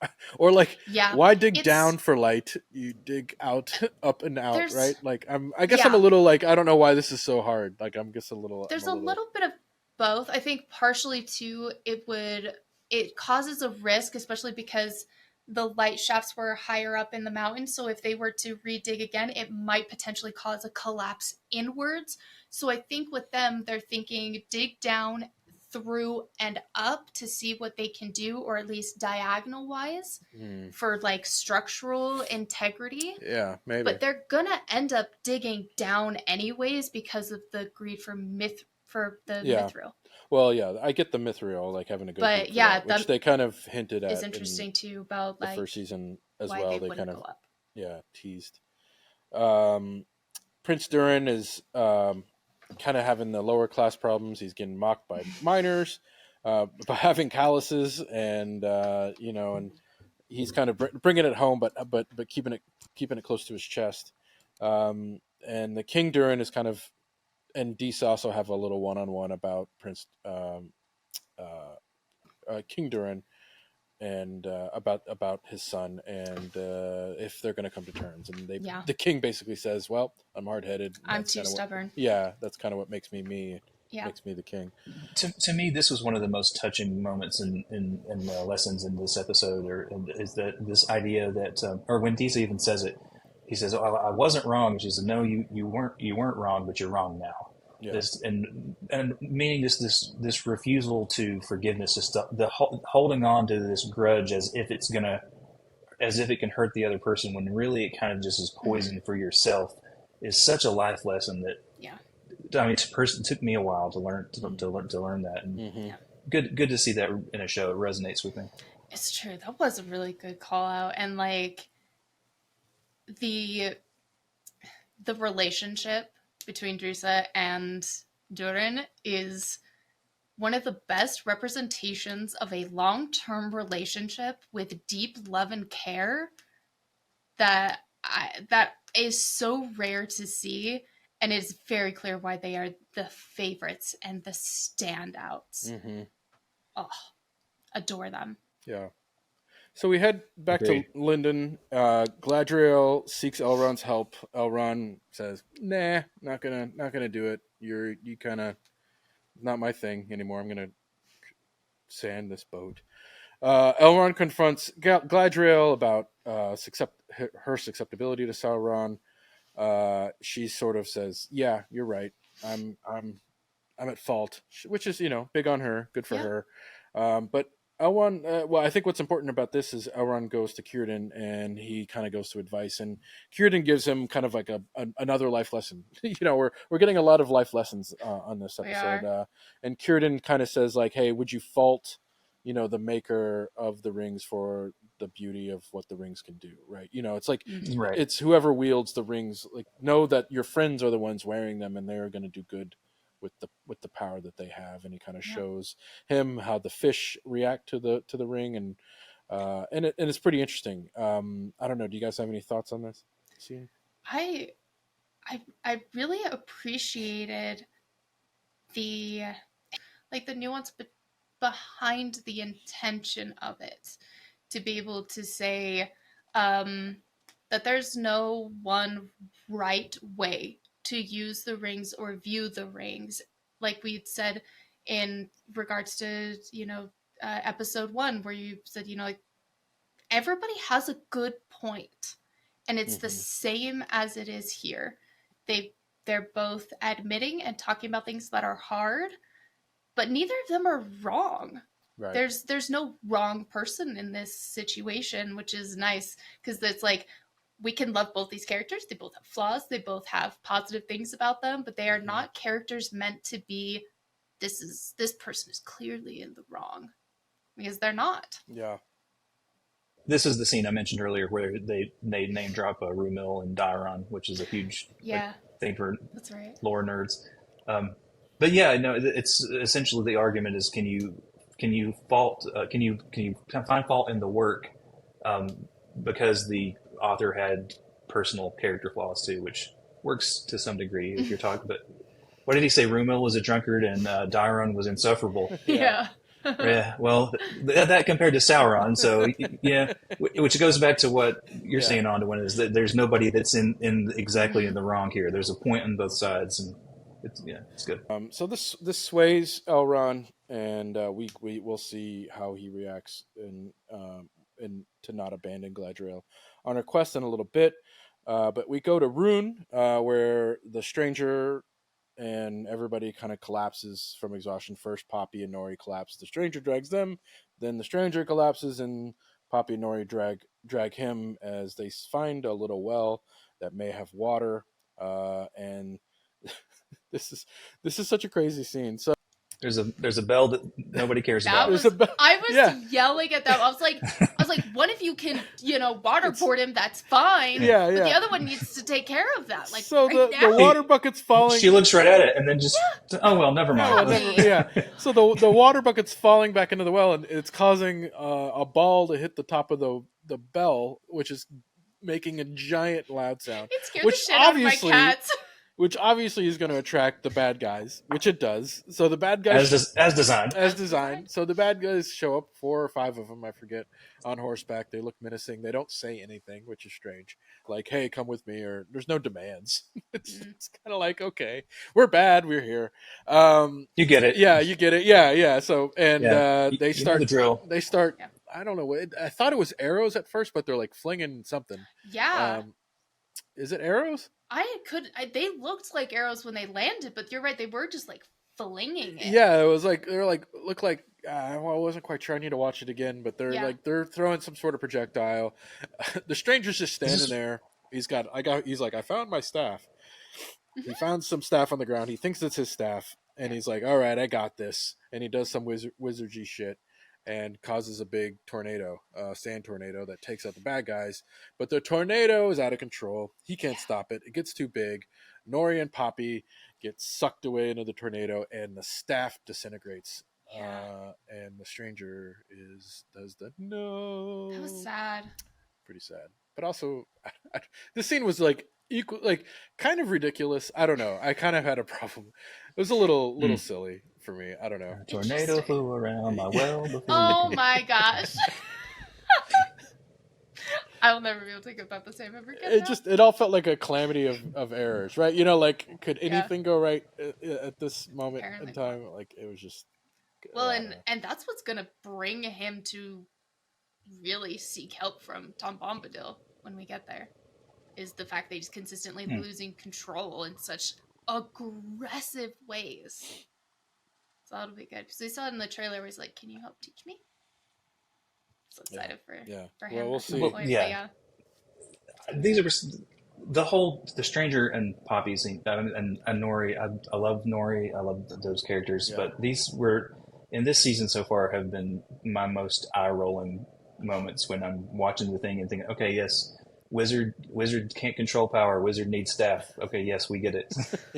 Yes, use a better stick. Yeah, I can see that. And I guess some of that's tied in with my irritation that they're so heavily implying that this is Gandalf, and I'm just I've kind of resigned to it, and it's kind of like hope for the best, plan for the worst. I still sort of hope that it's going to be a blue wizard, but I don't know. Yeah, maybe that's what it is. And then I think they're going to have like a more significant storyline coming up, just from like the different visuals we're getting in the trailers. So I'm looking forward to watching them grow and do something different other than walking. It feels like everything else is moving at breakneck speed, like the rings being made, and like I feel like that storyline is moving very slowly, I guess, compared to everyone else's storyline. So I guess the pacing of it is mismatched, I think, is where which is really what I'm saying when I'm like, yes, okay, we get it. Yeah, right. Exactly. Yes, and? Exactly. So we're back to Celebrimbor, and Halbrand's still waiting, and his Celebrimbor's assistant's telling him to go away, but she sees he's injured, and you kind of think like, she's going to be the one to break, but in fact, it is Celebrimbor. He comes and visits Halbrand, and Halbrand gives him the doughy eyes, and he's but you love me, don't you? Don't you love? We did good things together. Remember those good times? The pillow talk we had?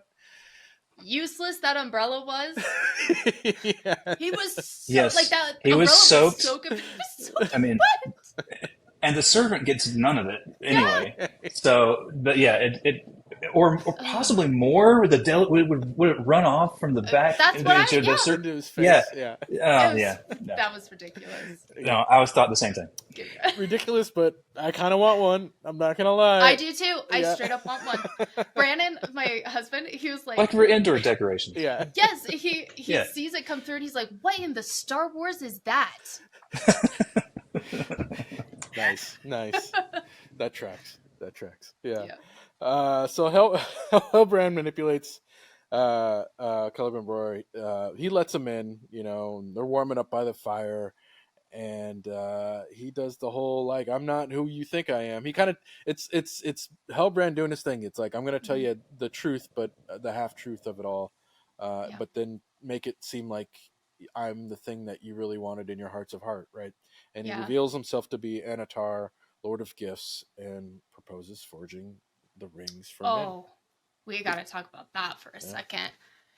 The transformation to Anatar was so cool. Yeah. Because like the sudden like disappearance, the lights going out, the like forged fire just starting to rage and just like burst, and the clouds, like this man is dramatic in every sense of the word. Totally. The lightning, the rain, Yeah. and The one of my window, fav- the window the popping windows! open. Yeah. Yes, yeah. when he's like, he's like, so who are you? I can't talk about it. What are you talking about? Boom. Yeah. You know? Yeah. And Yeah. the visuals with the clouds was my favorite bit, because not only did it look, very, very godlike, but the outside of the clouds were kind of red. And that to me was one of the best visuals, because it looks holy and beautiful, but there's something at the edges of all of this visual that is bleeding in. And, of course, we equate red to, danger, blood, evil. Right. And that it's kind of like leaking in, that not everything that you are seeing is what it appears to be. And this is where the peak manipulation comes out, because he's Exactly, like, yeah. I'm Anatar. And he's like, the gift giver? Yes, that's exactly what I am. Yeah. Because he let him fill in the blanks. Celebrimbor is like, this is what I think you are. And he's like, yep, that's exactly what I am then, because that's what your heart desired. Sure. And the way that I they completely changed agree. Yeah. it was so good. Yeah, this is sort of what I was referring to earlier when I mentioned how it works better for Sauron as a character. It works better that we know that he's Sauron now, because you couldn't have this kind of moment with all these evil visuals. I mean, he steps out of the damn furnace, wreathed in flame, and he's this angelic, godly, red cloud, fiery type figure. And the music, the sinister music swells in this moment too. Yeah. And when he asks who he is, he just tells him another lie, a better, more different lie that is what he wants to believe. But now we know, and we can see how this works. Yeah. This is. Do you know that Anatar just means Lord of Gifts? When he says Lord of Gifts, he's not just saying, "Oh, I've heard it." He's like, that's me, and he's like, "Yep, that's exactly what I am." Oh, okay. I thought there was actually like a god, like a Lord of Gifts god. No, it literally means Lord of Gifts. By the way, VT dubs, this is the moment in the Second Age when Sauron actually first reveals. There's no Halbrand character. It's this Anatar figure mysteriously appears, tries to get Gil-galad and Elrond and Celebrimbor on board, and so I guess my point here being I like Halbrand a lot, and I'm perfectly fine with it. But this is kind of a wish fulfillment moment if you're into the lore that you get to see the Anatar version. Yeah, the most beautiful elven version, because elves are that known to be feared and kind of thing to, especially like the orcs, or I guess they call them the orc at this point, because that's their initial name, but like.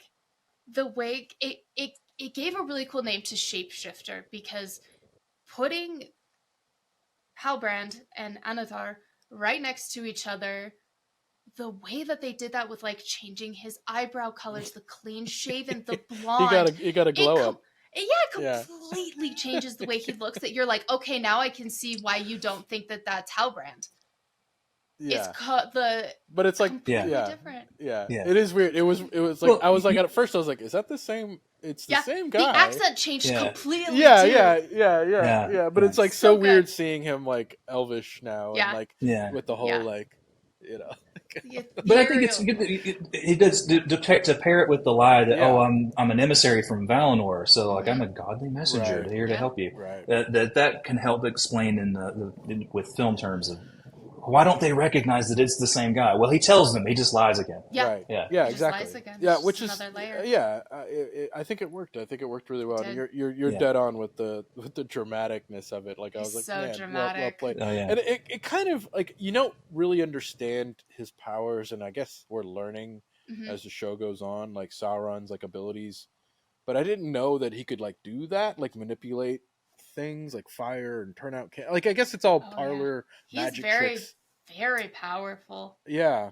Yeah. Very. But you don't it's really cool seeing that. understand. Like I guess Mhm. I haven't really seen like I could see Gandalf doing like but he would have to do Hmm.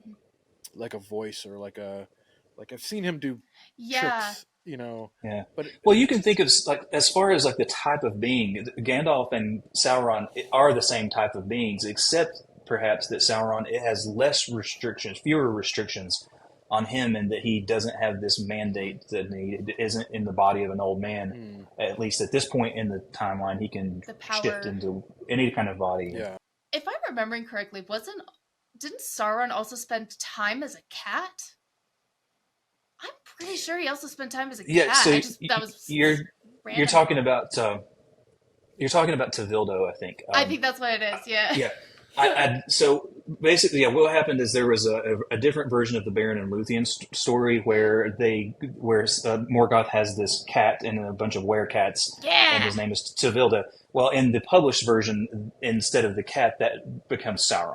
That's And right. Okay. It's just a random thought that I yeah, had. that's cool. I love the Tevildo version of the I do too. story. It's one of my Huh. favorites. Yeah. We wrap up the episode. Galadriel is told she'll be able to go to Aragon. Is that right? Eregion? Eregion, yeah. Eregion. Eregion. Okay. But Elrond will lead the mission, and there's a great moment, and she's like, "Oh yeah," and he doesn't even say anything. He just kind of walks over, and he's like, "I'll chuff." Like, "Yep, Mhm. I'm the king. Oh, I'm that's the leading Elrond this I like to bitch see. now." Yeah, and then we get to see the repercussions of Celebrimbor and Anatar doing their thing as they invite Durin and Disa to come and visit to get the rings of power. Yeah. And that's the conclusion of episode 2. Wow. Yeah. Okay. Can we get through episode 3? I don't know. Let's try it. We got this. So episode 3, Forging Ahead. We jump right in. Isildur. We finally get Isildur. I forgot I about love Isildur. I Isildur. fucking completely blanked that he was part of the show. And the moment they showed him in the flashback, I was like, oh yeah, Isildur's there. Yeah. I'm so excited because I have some really cool points to talk about. And this I guess it's a flashback, right? He's because we've kind of rewinded back to the beginning right after the Mordor becomes Mordor, right? Mhm. The mountain explodes, and he's we see Elendil trying to his father, Isildur's father, trying to break Isildur's horse and take it back to Numenor. The horse won't go. He lets the horse go. So the horse says, like, fuck it, I'm going back to my man. And he rides for days and like forever, right? Like he's like on a mission. This horse must have ran. This is the one and he thing takes we out have to talk about. yeah, no, the best part is he almost gets captured by orcs and he takes out like 3 orcs. Oh yeah. Like, he's a battle Beric horse. This horse has taken out more orcs than most people have already. His orc count is higher than most. Props to He's right up there with Legolas and Gimli. totally. Like, yeah, I mean, right away, he's my favorite horse ever. yes. And Beric eventually finds Isildur, and he's stuck in a spider cave. What do you guys think? Okay, so we talked about how like poems and stories are one of the most Tolkien things to ever be. I would argue that Tolkien and horses is above that, because in the books with like Bill the Pony or even Shadowfax, Tolkien takes the time and care to push their story forward. This is what they went through, and they got there safely because he cared so much about the animals and especially the horses. Bill the Pony is one of the most precious characters in all of the trilogy. And with Beric, I got into it terrified because, he starts going and we're by the orcs now. And I'm sitting there like having the most judgmental look on my face, watching very carefully to see if they are going to hurt the horse, or if they are going to actually be true to Tolkien and have the horse do all of these good things and come out of it alive, because that's what happens. And I was so pleased with the whole current arc of Beric going in, saving, rescuing, doing all of these things, because that's exactly how Tolkien would have written Beric the horse. 10 out of 10. Also, those spiders are really scary. Super scary spiders, man. This scene was gnarly. I hated it. Oh my gosh, dude! He's wrapped up, and there's like spiders crawling from the ceiling. There's The spiders long on the legs, ground. like they were A lot of- way too long. A lot of gore coming from those eggs too. Yeah. This is not a happy place, dude. This is like imagine my worst nightmare. That's my worst nightmare. Yeah. I had to warn a couple of friends who I know are serious spider phobias. I'm like, hey, just so you know, episode 3, this part, do not watch it. I think that was more scarier than watching Frodo battle the giant spider in Return of the King. Shelob. Yeah, Shelob. Yeah, like, and I think what it was is like the smaller they are, almost the more scared I am, you know. Mm-hmm. And the one that like grabbed that orc and exploded its head. Yeah. I don't even understand how that fucking happened, but that spider is like the worst thing that ever lived. Pulled. That's when I was like, all right, creators, I'm watching you. If something bites the horse or hurts the horse, I'm writing off the show completely. Yeah, so the horse is like stomping on spiders. Isildur's like doing his like knife work on some spiders, and they finally he pulls some spiders off the horse. They ride off to safety. Beric, saves the day. Yeah. Hats off. Oh yeah. So then we they escape, and then we go back to Numenor. Elendil is mourning the king's death, while his daughter, is it Eärien? Yes, Eärien. Confronts him about his inability to grieve for Isildur. And we also see Queen Miriel. Gosh, I just watched this episode. I don't know why I'm blanking on all these names. Things are hard to pronounce. She arrives. She's still blind from the battle henceforth, and the king is dead. And they're having a funeral for her father, the king, and she's confronted by a grieving mother who basically slaps the shit out of her, which is pretty shocked me. Yeah, and she returns it with a hug and confronts her, and that's why we need more women in charge. That's right, because I probably would have punched her. Yeah, exactly. Exactly. Yeah. So that empathy, I think, goes a long way. But Farazan, is it Farazan? Farazan. Yeah, Farazan is secretly still plotting, I guess, behind her back. There's some stuff going on. Why are they plotting a fucking coup in a public tavern? Yeah, I don't know. Yeah, I don't know. Yeah. I mean, there's like some weird subtle things going on here, like him choosing like the colors for her, and I don't know why he's in a room with her alone anyway. That was exactly what I said. Like, shouldn't she have a guard literally next to her at all times? Yeah. Are they suspicious of each other at this point, or has he not played his role pretty well? She's suspicious of him. It seems like, why is she hiding the thing? I guess she just didn't want anybody to know about the Palantir, right? Yeah. So that's why she's hiding the bracelet behind her back. It turns out to be the key that goes upstairs. We find out later. Farazan prefers red. She likes the white. We come to see later on that the red does in fact win out. And then we go to the pub. That. Yeah, we get to the pub, and Farazan's meeting with Eärien. Lots of vowels. All the vowels, basically. And so she comes to say that I have a way to kind of make the many who may be considered, who, if you want to do this coup, I may have a way to get people to kind of come our way. I hate her so much. Such a betrayal. Yeah, and really especially hurt. that it's disappointing. It's Isildur's sister. Yeah. Which is even more interesting, right? Yeah. Like from a family dynamic, and we saw that in season 1. They were kind of opposed in a lot of ways as well. I guess she blames him for her mother's death. I think. I couldn't. Which he reveals is his fault. Yeah. Oh, that's right. Because of the drowning he'll talk about later. Yeah. Is it Valandil?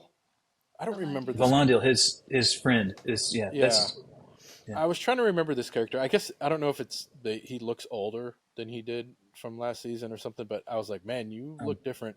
But it's his friend that he went to war with, right? Like into that battle, and like they kind of did training together in season There's 1. this whole scene where he basically chastises him for not having put in his dues and so on. Right on the boat. But they're buddies. Yeah. And he ends up naming his son after him. Oh, does he? Oh, I didn't realize that.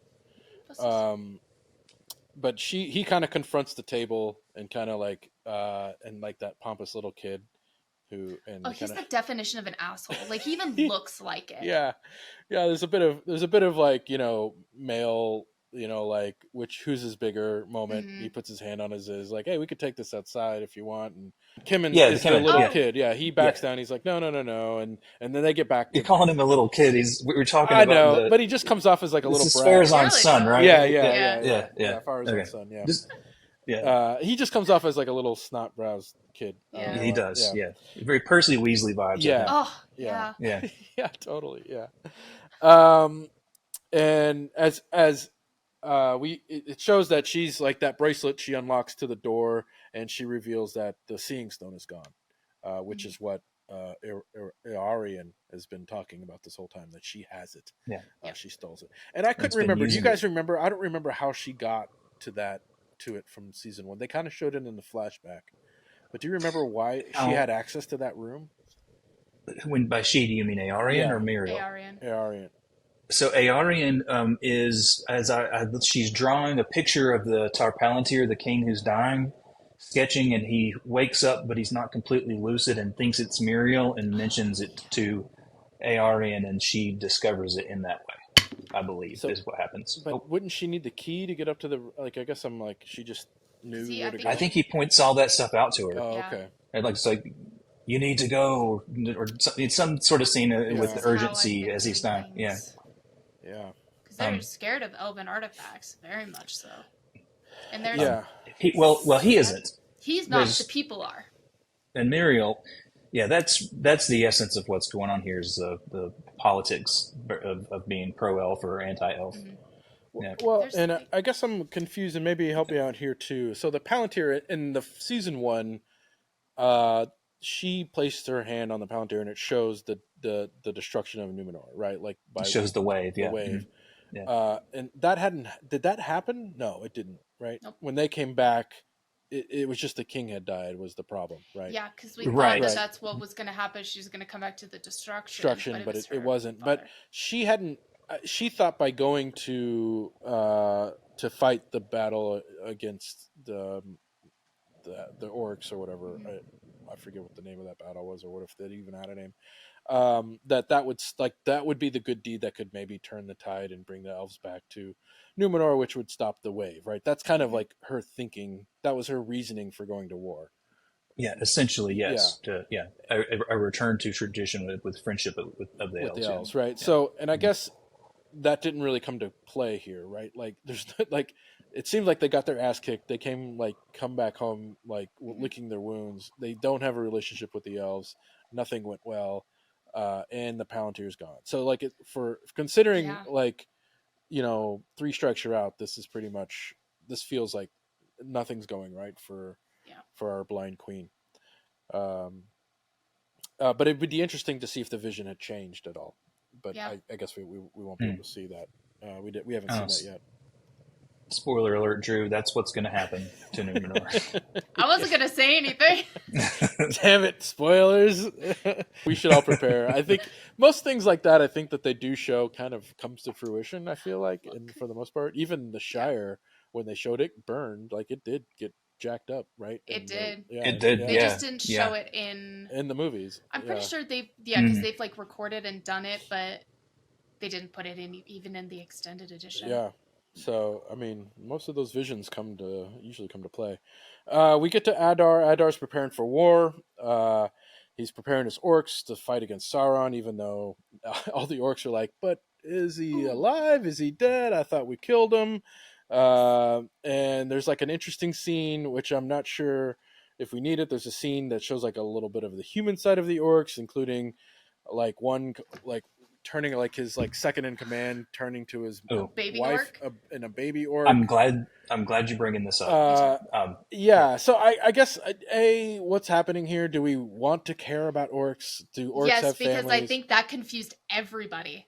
I thought orcs were grown in the ground. I'm lost. So help me out. So yeah, the grown in the ground thing. There are different versions, and Tolkien has different. There's different places where he was developing the story over time. He said that they were bred in slime in the ground, but most of the stories that he ended up concluding with was that they were corrupted versions of elves, and the whole reason for that theologically is because evil can't create. It doesn't have the power to create living, sentient, independent beings. All it can do is mock and corrupt. So therefore, you can't create these things that can go out and have their own thoughts and ideas about things and fight independently. You could, at best, if you were super powerful like Morgoth, you could make these puppets and you could control them and fight with them while you're thinking about them. But there was a problem. And a lot of Tolkien critics and scholars have pointed this out. He himself was aware of this problem, a problem with the orcs, and namely that if they are these speaking rational beings, then they can reason and they can have morality, and they are not wholly irredeemable. They're not just armies of things that it's okay to kill and we shouldn't feel bad about it because they're just evil incarnate. He was aware of this. There's a part in the Two Towers when it's Cirith Ungol when Frodo is when Sam thinks he's dead, but he's not dead. He gets captured by the orcs, and the orcs make a comment because at this time they don't know Sam as another hobbit. They think he's a big elf warrior because he's all scary with sting and whatnot. And they make this comment like, well, clearly his buddy didn't think too much about him just to leave him laying like that, which the typical elvish trick. And which that shows you that they're prejudiced, just as prejudiced against elves, but also the fact that he can have this judgment of like, it's wrong to leave your comrade behind in battle. It kind of shows that they are capable at some level of morality. And Tolkien was never able to resolve this.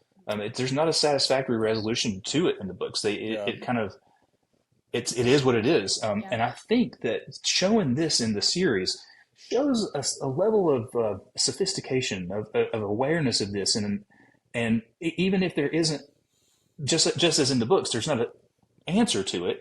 It's an awareness that it's there, and it's saying, here it is. So when these are the things I'm thinking about when in this scene, when it shows the orc and the orc family, I think, to me, this really works because it shows the orcs as a people, and it really is going to serve to make Sauron all that more evil, because now, for the first time, you're going to see that he dominates orcs as a people, like he does, like his intention is to do with everybody else, which is just the more wicked of a thing than having these evil little monsters that you can just, if you can beat them in battle, that you don't have to feel bad about it. Yeah. That means that you shouldn't take them in prison, or if you do, you shouldn't torture them, and you should not kill them unless there's a very good reason. Yeah. I mean, man, you make a pretty good argument. Because when I first saw it, I was like, I don't know if I want this, right? Like, and here's my reason why. Like, I kind of like a clean good and bad in a fantasy show, right? When it gets murky, when you start putting gray tones on your bad guys and your good guys, like I start to sort of like, I don't mind character flaws, right? Like if a character has like flaws or family or whatever, right? Like that's fine, but it's sort of like when Game of Thrones has the White Walkers, right? Like there's no fucking, I don't need to sympathize. Like they're bad. We have good guys over here, bad versus good. It's like Darth Vader versus Luke Skywalker. There's evil, even though there's a redemption there, which is great, and I think some nuance there. But for the most part, we all just know good versus evil, and I guess I don't know if I want to know that the orcs are like family capable of that. Have a little happy family in their Right. little orc hut, and we don't need to feel bad when they are eating people. I'm like, well, no, they're still eating fucking How people. do they know what a menu is? And terrorizing towns and doing all the wrong things. So I it's sort of like a weird thing for me to like kind of jostle around in my brain, I guess. And maybe that's because my brain is small, like a rabbit. Well, and it's a way to think about it too, where it's like both can exist in the world, but very little can actually reproduce like that, like a very small amount, whereas the majority are created, via slime in the ground, basically. Yeah. I can kind of see it like that, to where it's like, oh, this was possible in the beginning because there were originally 13 orc or something like that. I don't remember. But it could work in that way. There's like, it's very difficult to create an entire everything continually keeping, their females pregnant or something like that. It's easier and more effective to just make them in the ground. Well, that is the weirdest sentence I've ever said in my life. No, I guess in my mind, the ground thing made sense because you could like mass produce exactly, orcs, which made it feel like okay, that's how they could create an army so quickly, right? It's that's why they're 10,000 to 1 odds, right? Like you're like, how the fuck they get so many orcs? Never tell me the odds. But I guess all this leads up to a really cool moment where I think it's a cave troll, or maybe it's not. Yes. So a cave troll walks up the camp, like just throws off, like just destroys half the town, basically. Walks in with a dead orc in his hand and throws it at the feet of Aldar, and he says, "Where's Sauron?" And probably the coolest entrance I've ever seen of a character in the show so far. So right now, this cave troll is my favorite. I hope he doesn't die. He's my BFF. Favorite even more. He's actually played by Ben Walker, who also is Gil-galad. Oh, really? Yes. Oh, wow. Oh, that's awesome. Yep. I mean, it looks great. The special effects look awesome. I don't know. It was just a cool. I don't know. I'm kind of excited to see where that goes. Me too.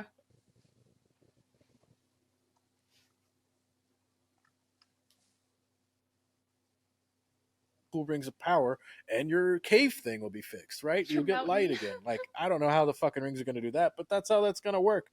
The rings of power. It's magic. Roll credits. Yeah, Durin's like, I don't trust you, especially this dude over here. What's your name? And he kind of keeps digging and like, oh yeah, Elrond says you're awesome, and Durin's not buying it. It's actually probably the worst job Sauron's done so far of like being. It's his previous incarnate, like slipping through a little. Yeah, bit. like I was like, man, you were doing really good. You were like shooting fucking like threes, like no problem, like nailing them. Like you were convincing everybody, but like you trying to convince Durin is like me trying to convince Chris.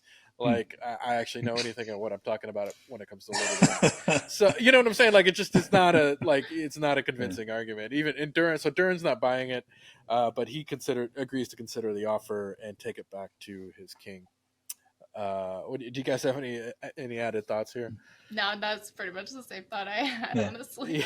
Yeah. Fitting. Yeah. Dwarves have never been able to be corrupted by Sauron or Morgoth, and it's known that this is the case. Oh, really? The rings, they are wonderful. The 7 rings don't work the way that they're supposed to with them. No way. They were made to be resilient, and that it just totally tracks. Sauron should have learned here. If he didn't, that's awesome. He should have learned a lesson. I didn't even know that. I didn't even think about connecting the two like that. That's brilliant. That's great. So it's like Sauron trying to do his Jedi mind trick, and he's like, that shit don't work on me. Like yeah. That's great. I didn't think about that. I always just thought I had a connection to the ring. That's smart. That's cool. Yeah, dwarves. See, dwarves are great. We get a great scene back in Khazad-dûm. Prince Durin presents Celebrimbor's offer to his father, King Durin. Durin apologizes in a pretty emotional scene. Who accepts the apology, but not really, in a not really kind of way, in a very dwarf-like way. Yes. I guess you could say. But with space to move forward. Yeah, exactly. Sometimes that's how it has to be. Yeah. The prince kind of says, "Hey, I don't trust these rings. I don't trust,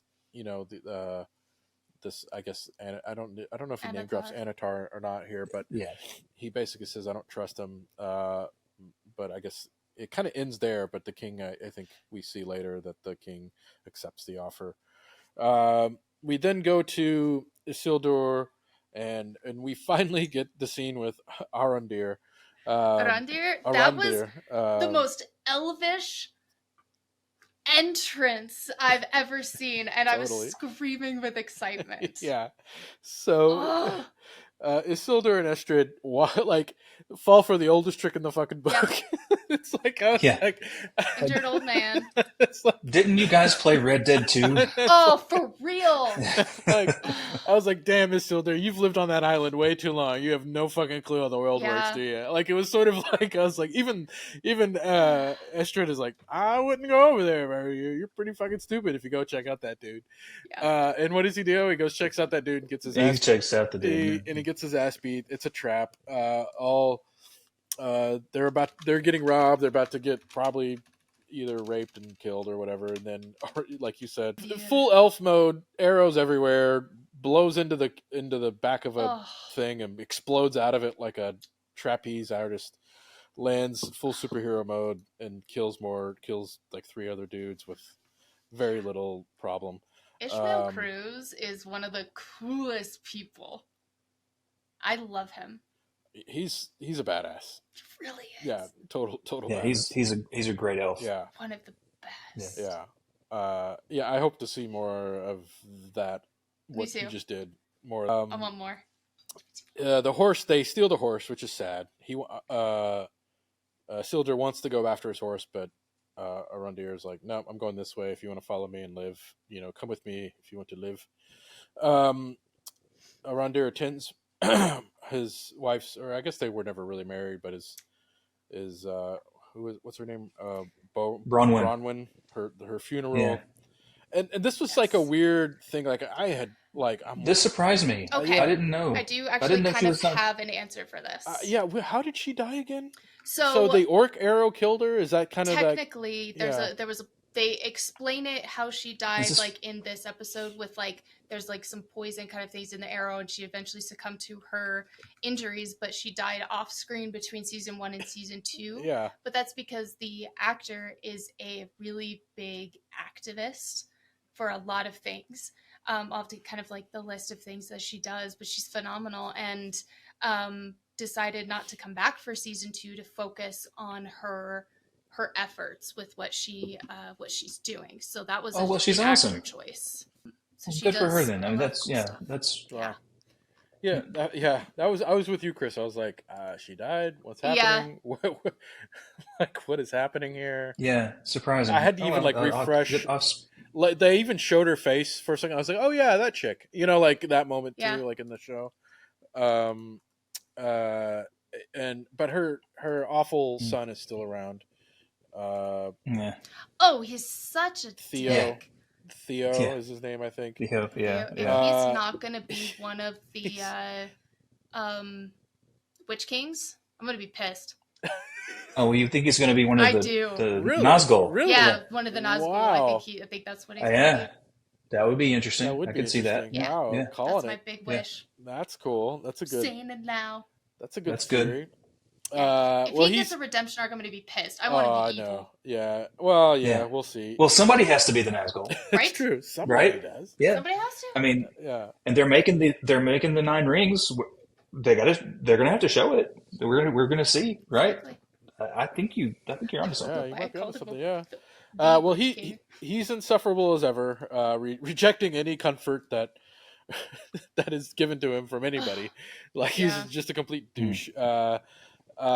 He invites Isildur to help rescue Beric, the horse, from the Wildmen, and they go off on like a silly thing side quest. Side quest that like we're gonna save a horse. We're gonna save the horse. Rightfully so. I'm here for it.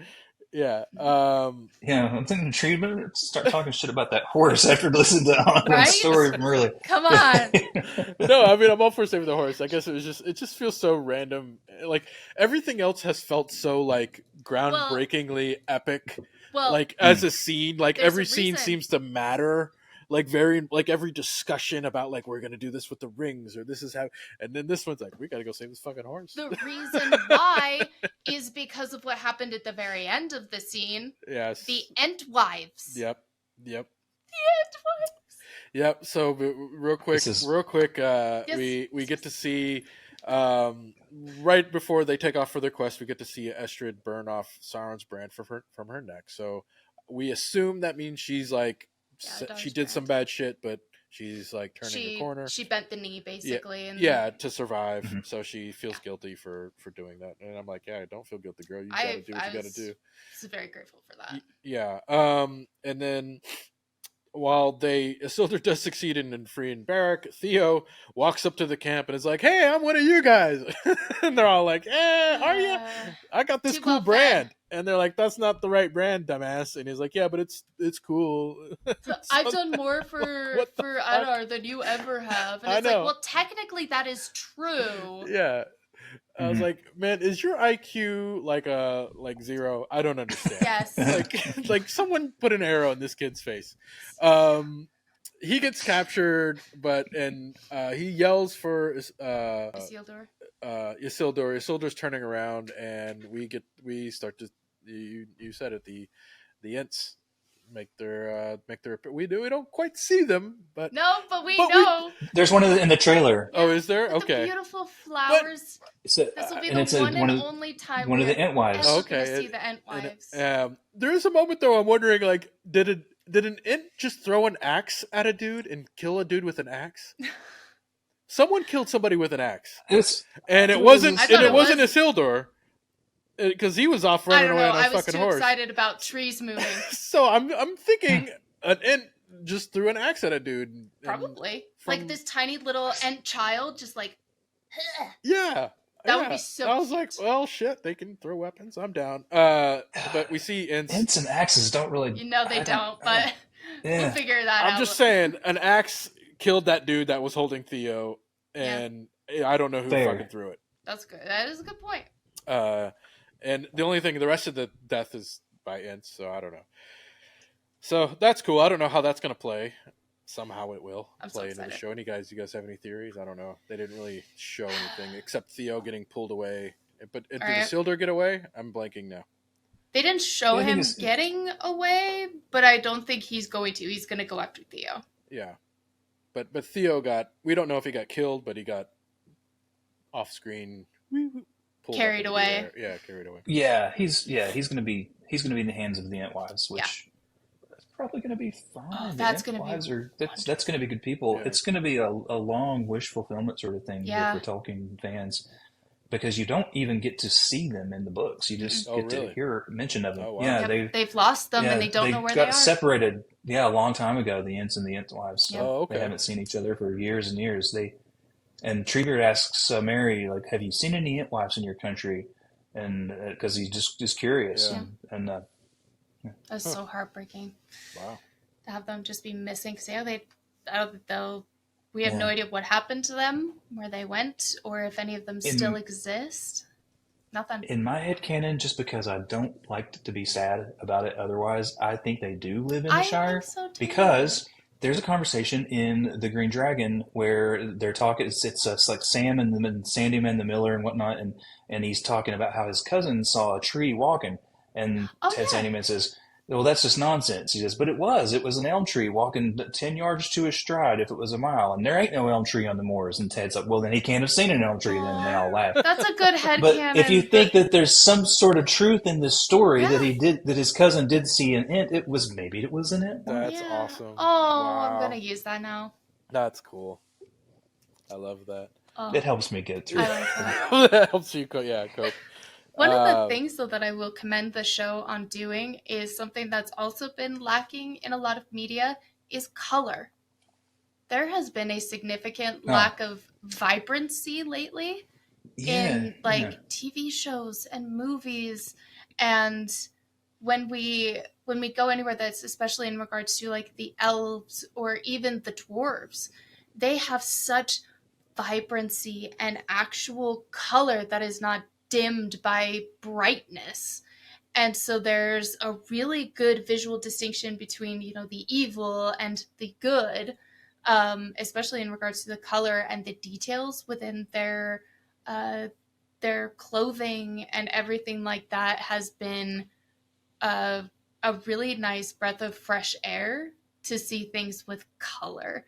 And it was like that even in season 1, but even more so in season 2, now that the tree was healed and even more brightness was brought in.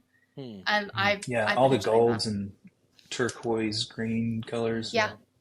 Wow. Yeah. You know what? I like my grays. You know, it's a sign of the times. Well, let's just wrap it up. Muriel's coronation begins with her white gown, and Faison is wearing red, Yeah. as he wanted.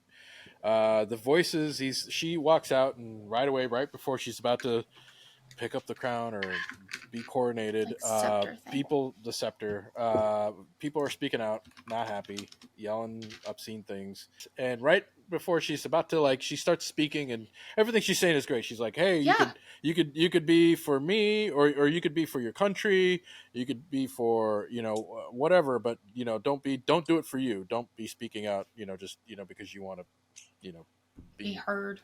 right? And I'm like, oh yeah, fuck yeah, get it, girl. Yeah. She's like quelling it, like squashing it. She's a good leader, right? You could tell. She Um, is. and then Isildur's sister comes out revealing the Palantir, and is like, she's deceived us. She's been using this thing, and then Phaedon in a weird, she's like, yeah, no, she would never use that thing. Get rid of it, throw it in the trash. And then she actually outs herself and's like, nope, that's mine. I use it. That's kind of, Yep. don't get rid of it. I need it. Like, kind of like, almost like kind of scary. Like, no, get rid of it. Like, Yeah. like it's like a precious, like she's addicted to it almost. Mm. And right when things start to get crazy, people are rioting. An eagle appears, Ugh. and Faison walks up to it, and everybody starts chanting Faison.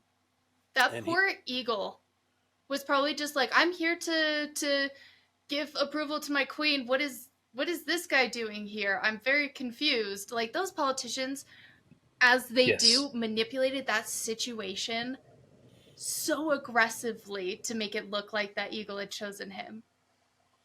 My Like, interpretation, exactly. ooh. Yes. Yeah, There's I no think way that's- Yeah. the eagles are so incredibly smart, and in the books they speak.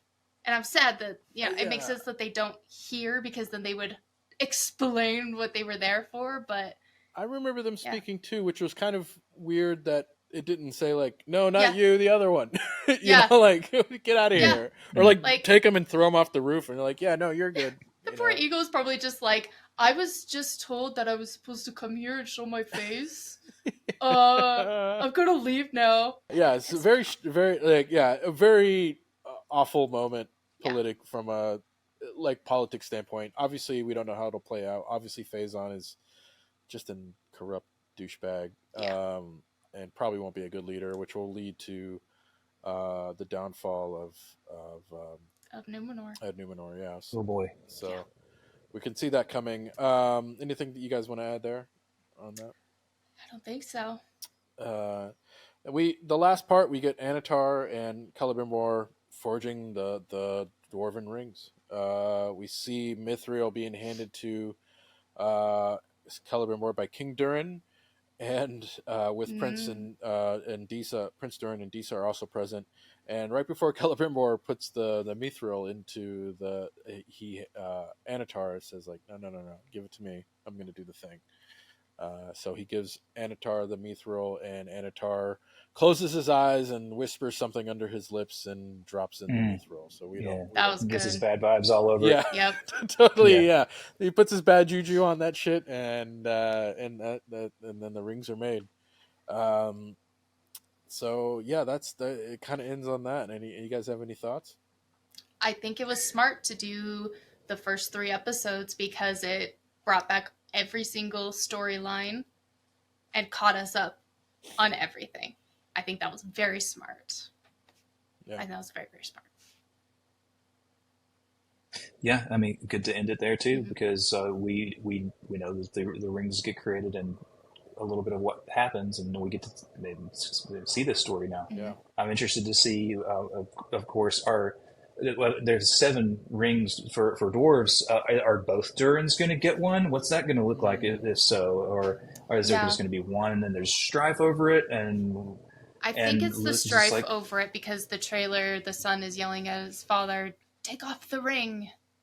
Because I think he thinks something is going on, but we know that dwarves can't actually be corrupted by the rings, so that'll be interesting to see how that's going to work. Yeah. Well, and politically, right? Like, Khazad-dûm's the only one that appears to be in her apparel, right, of needing the ring, right? Like they had a reason Yeah.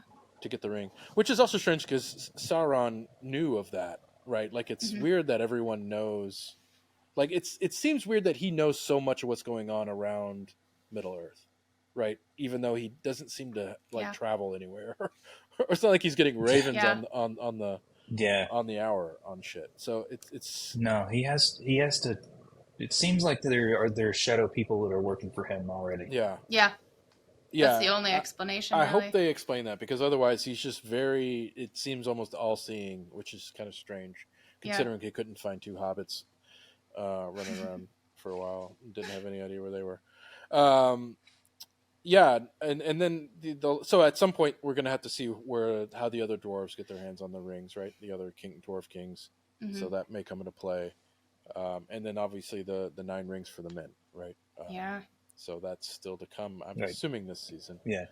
Does it feel like this is going to be the last season, or do you think they're going to be just real quick, just last thoughts? Like, do you think like they're going to just like get everybody's going to get the rings? It's going to be like, oh, that's it. Anytime, any place you look it up, it says 3 seasons. Yeah. It feels And like it's. you could, I suppose. I mean, but if we think about the whole story of the Rings of Power, it properly would be.